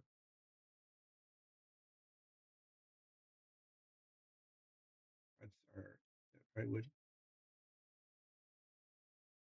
do more harm than good if I tried to do some painting.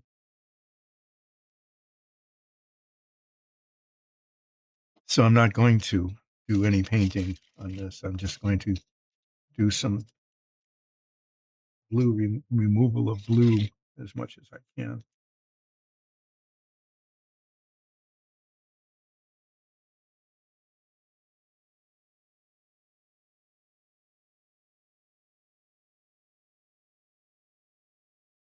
And after I'm done doing that,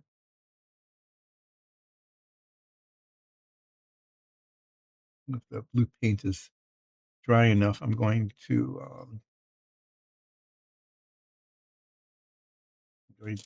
try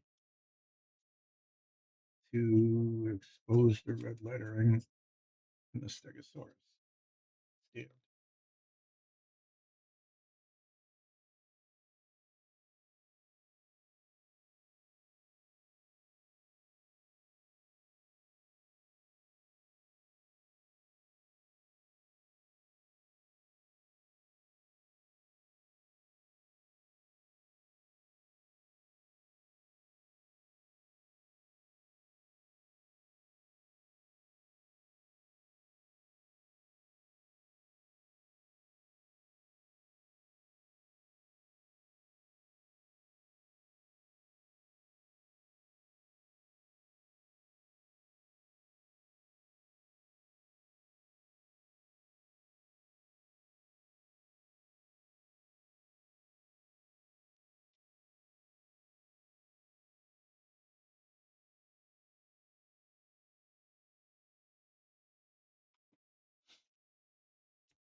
I'm just sitting here wondering why I can't get the sandpaper in there.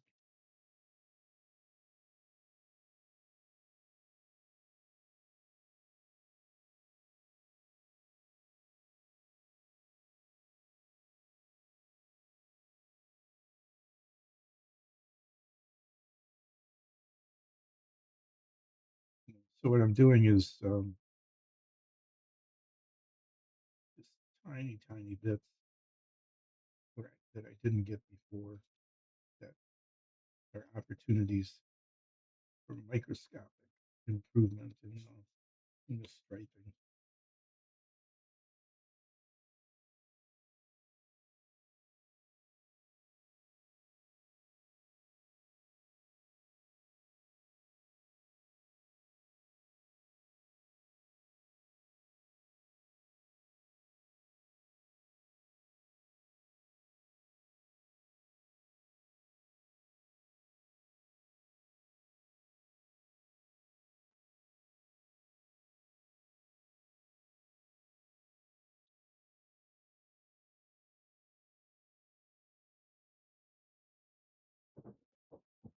Yeah, pretty much what I'm doing is I'm just waiting for the blue paint to dry on the Stegosaurus stand.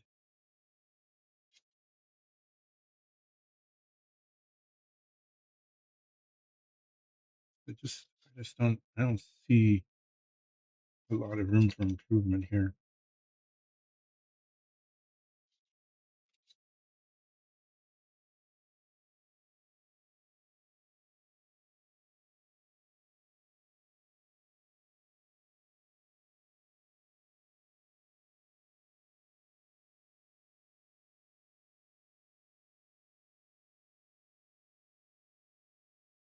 I'm not saying the striping is like perfect. What I'm saying is that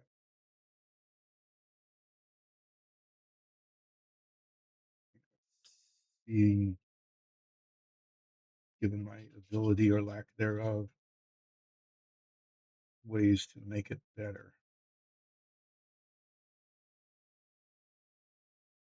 I guess I'm saying what I'm really saying is I think it's pretty much as good as it's going to get.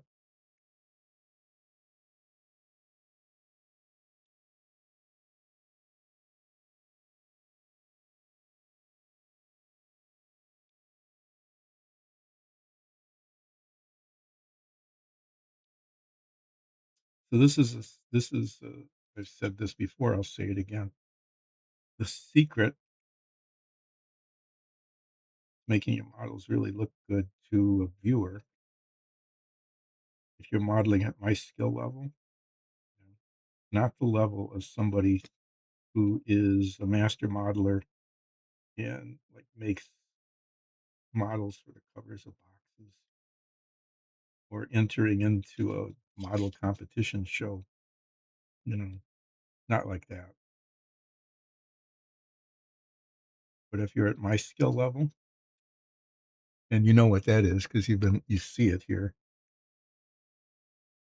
on a scale of 1 to 3, you know how they grade uh, models as what skill level you should be at in order to do them. I am a little over 1.5. Okay, I say on average. Sometimes I hit a 2 pretty solidly, but not always. And my skill level, if you're displaying your models and somebody wants to look at it, two things. One is don't let them get any closer than 18 inches, foot and a half. I don't know what that is in metric. What is that in metric?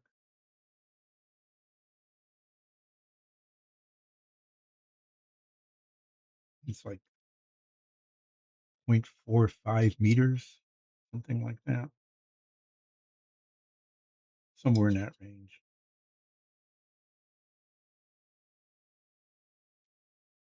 So don't let them get any closer than that.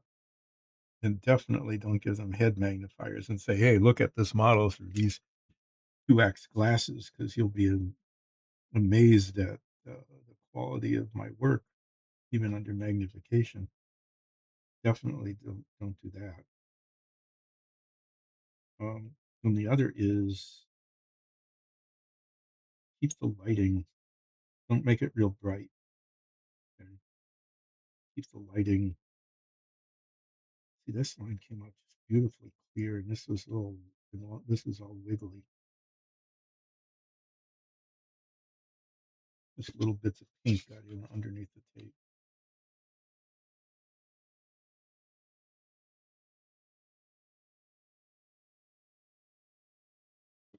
Um, yeah, so keep your distance, avoid bright lighting, and your models will they'll look better than they would if you let people get too close and the lighting's off and the lighting's bright. Well, one thing I have to say is this was the right decision to paint that, right? And it came out okay. And the same thing here, paint it into that channel and on this side as well. And it was the right choice. And I did it. I have to say I was able to do that without hurting anything, that was the surprising part, is I was able to get the blue paint on there, kept the lines straight, and it looks okay.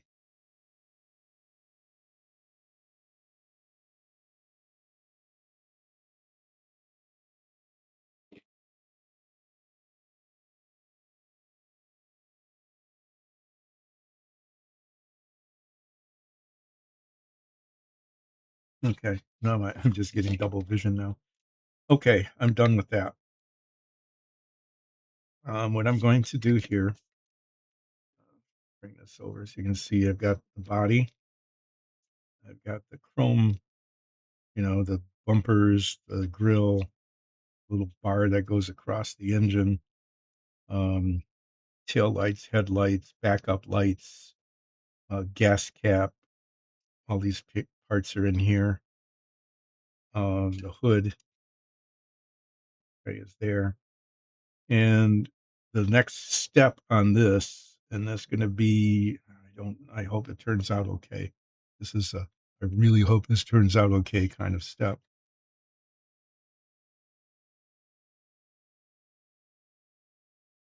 is to paint the frames of the windows silver so that they look like they're chrome,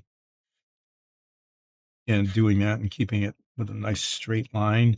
Yeah, right. Um, it's raised up, and so it should be theoretically possible for the paint to go right across all the way around with a nice straight line, but it really does need to be done because you can see that this model, that's on the cover, they did that,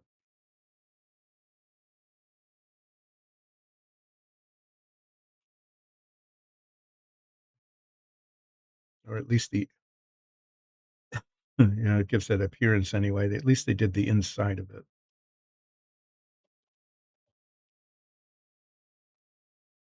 I think that's what they did. They kind of cheated.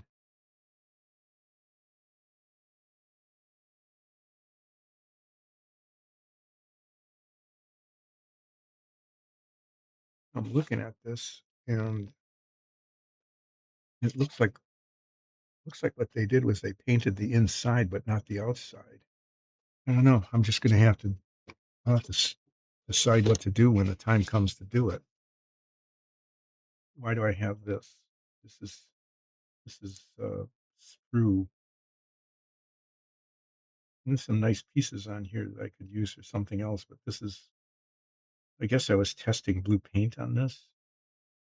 I'm just gonna throw that in the trash because it's going to be in the way. Okay. So there's a lot to be done on this yet. Okay. The window frames need to be painted as well as I can without messing up the rest of the model. Um, the chrome bits need to be attached. And then the inside of it, let me show you the inside since I'm using time doing stuff.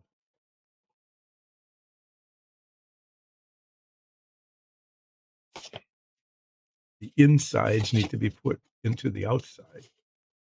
The insides include the bottom of the car with the engine. That's going to end up showing through the engine mounting area. This is what I mean. You can turn it over and see the bottom of the car. That's why I'm trying to be careful with painting the edges of everything, because when you turn it over, you can see the bottom. And then this goes in kinda like that, okay? This goes into the body of the car and then gets attached, so that is that, and I think I did an okay job with the dashboard, I think, and the steering wheel. I think it came out, it's, again, not absolutely perfect, but given my skill level and the quality of the molding, I think it came out okay. I even got the chroming around the edges of the brake of the pedals there and on the edges of the seats. So these bits go into the body. This goes into the body first somehow. After the windows go in, I have to remember to put the windows in. That's why I wrote a note, install windows. This goes into the body, then the body goes on top of this after this is done. And I tested that, and it's really difficult to get this into the body of the car. So that's gonna be a real challenge when the time comes. And then at the end, the wheels go on. Yeah. And these are put together. That was kind of a chore because this is an old kit and the rubber got hard and these didn't fit. I had to actually sand down the rims to get them to fit. So yeah, there's the rest of the car. And when I get back on April 20th, um, I'll be starting by working on the window frames, and then depending on how that goes, hopefully it will go okay. I'll be moving on to the finishing it. Yeah, that's the thing. That's the thing I'll be doing is finishing it.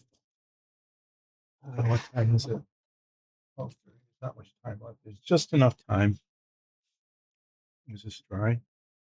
There's just enough time to try the lightly sanding trick. This is the lightly sanding trick. I'm using 1500 grit emery cloth here, uh, you know, on a sanding block, and I'm going to just lightly sand the tops of these. And what I'm trying to do is take off upper layer of blue paint, and like here, it's starting to reveal the red paint underneath.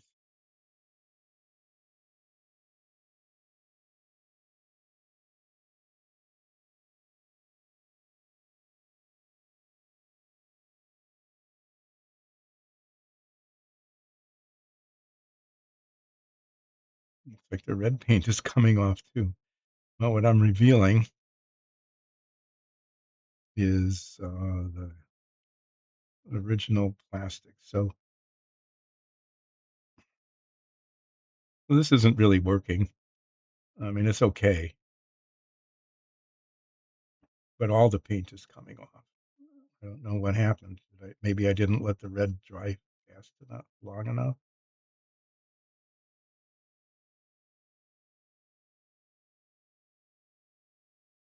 But now, yeah, the blue paint isn't showing. Well, let's just say this didn't work that well. It just didn't. The lettering is showing, okay, but somehow I'm pulling off blue paint from where I wanted it to stay blue.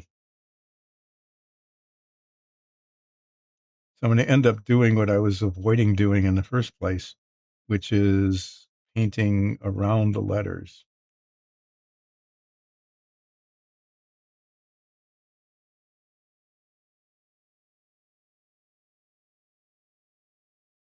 Maybe I'll just let it. Maybe I'll just let the red speckles show. Why not? Why not?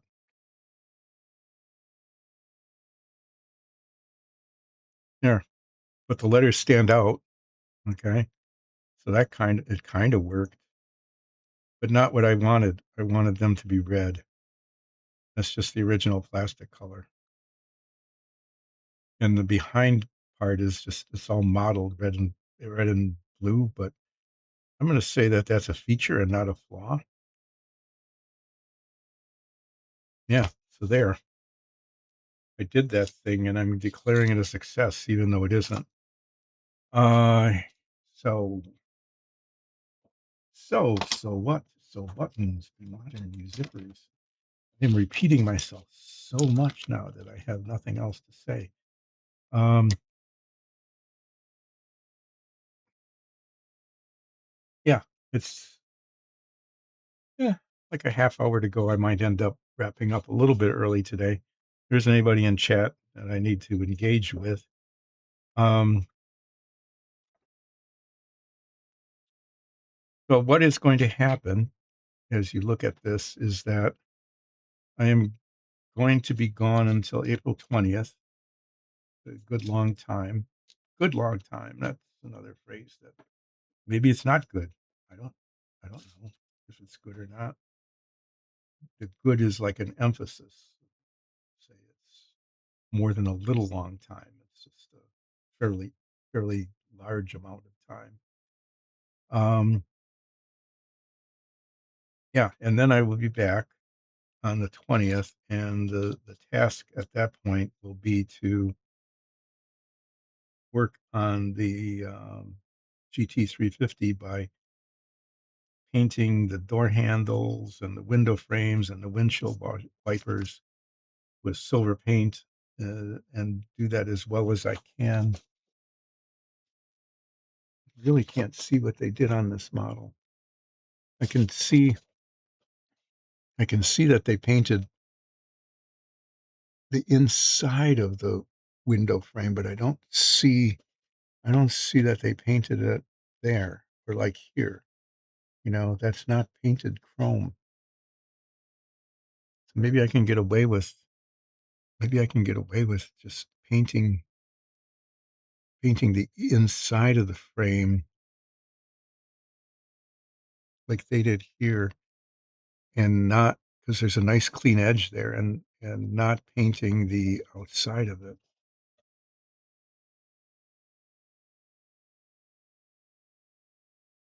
I have to look at a real I'm gonna look at some real car pictures sometime before I really dive into that.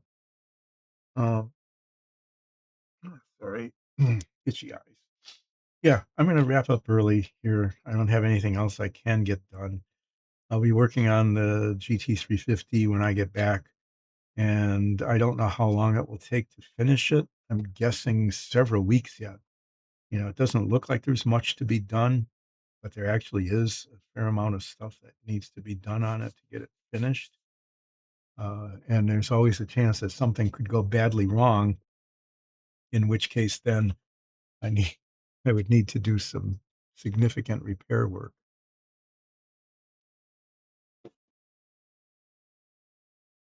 Did I keep the pictures? I had all sorts of pictures, but they were mainly the interior of the car. I need to take a look at the exterior of the car to see where the chrome is and where the chrome isn't. Okay, so that would then inform me about. I just scraped the paint off. Okay, well, there's something to do here. What I'm going to do is I'll touch up the paint on the back. There's always something. Try not to even squeeze paint out of the bottle. There. It gives me some wet paint to stick my finger into. I haven't done that today at all. I haven't stuck my finger into wet paint. So this is going to be paint in a place where I'm not going to remember it's there, and I can stick my finger in it when I take it upstairs and give it to Nicole. Um, thanks for watching this blank paper towel here. Yeah, I'll move this back into onto camera. I'll un I'll unframe it just for a bit as I wrap up. These are the these are all the bits that need to be attached. And then, like I said, the interior of the car needs to be attached and assembled. And then Yeah, I'm gonna do something with the window frames.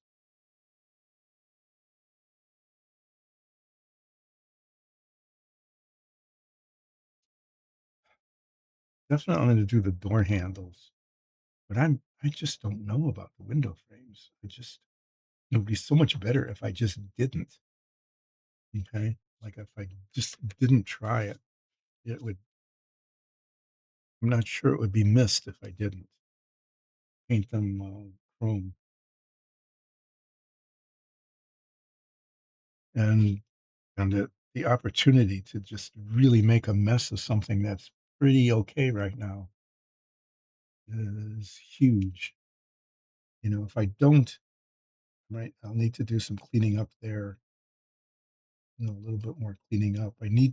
Definitely need to do the window wipers, the windshield wipers, such as they are. Um, because those should be painted probably chrome. Might even be painted. I might even be able to paint them just black. Um, but I need to look at some exterior views of the car just to see how that should be.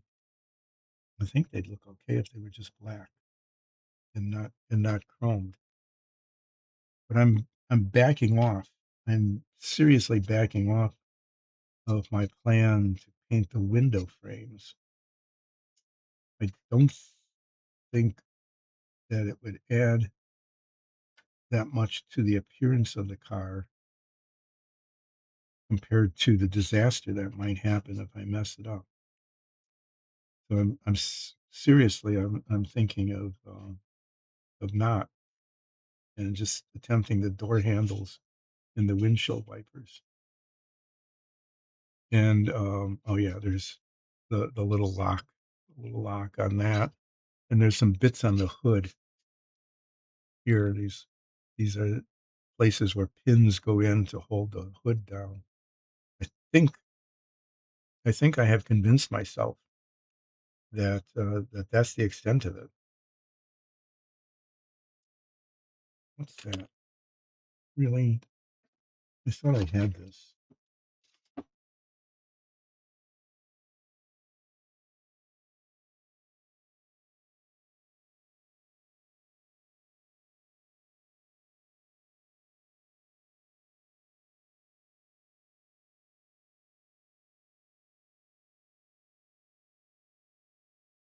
Maybe I should just leave that alone until I get back from my trip, rather than this time of the stream. You all know that that's the most dangerous point in time when things go poorly.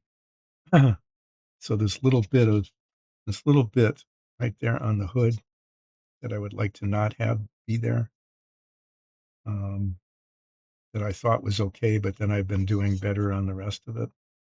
I think I'll wait for when I get back and see if I really wanna mess with it, but I think it came out, mostly okay. I know it kinda looks black on the screen, but it's actually a really nice navy blue, and I think the striping came out okay, and I have now decided not to try to paint the window frames, just not gonna do it.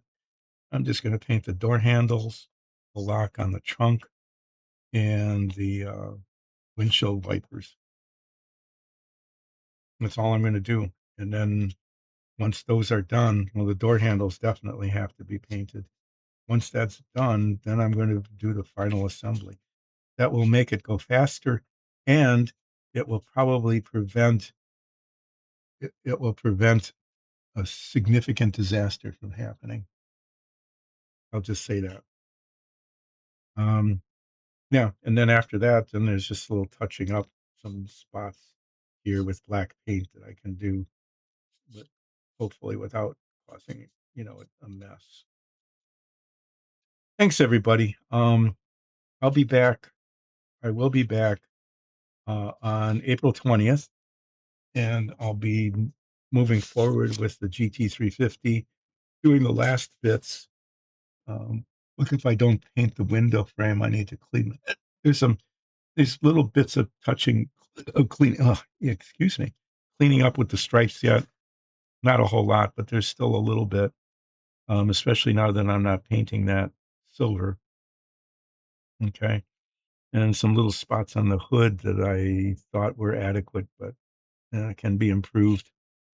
So I'll be doing some microsurgery again on the GT-350 and then, putting it together, okay? And I'll be grunting and moaning and whining a lot about that because the parts don't fit. I know they don't fit because I test fit them, and they didn't fit during the test fittings, so they're not gonna fit during the final fitting. Thanks, everybody. Take care, and I will see you when I get back.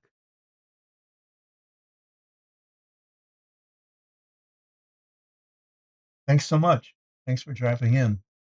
I will see you, I'll see you on the 20th. Talk to you then. Bye.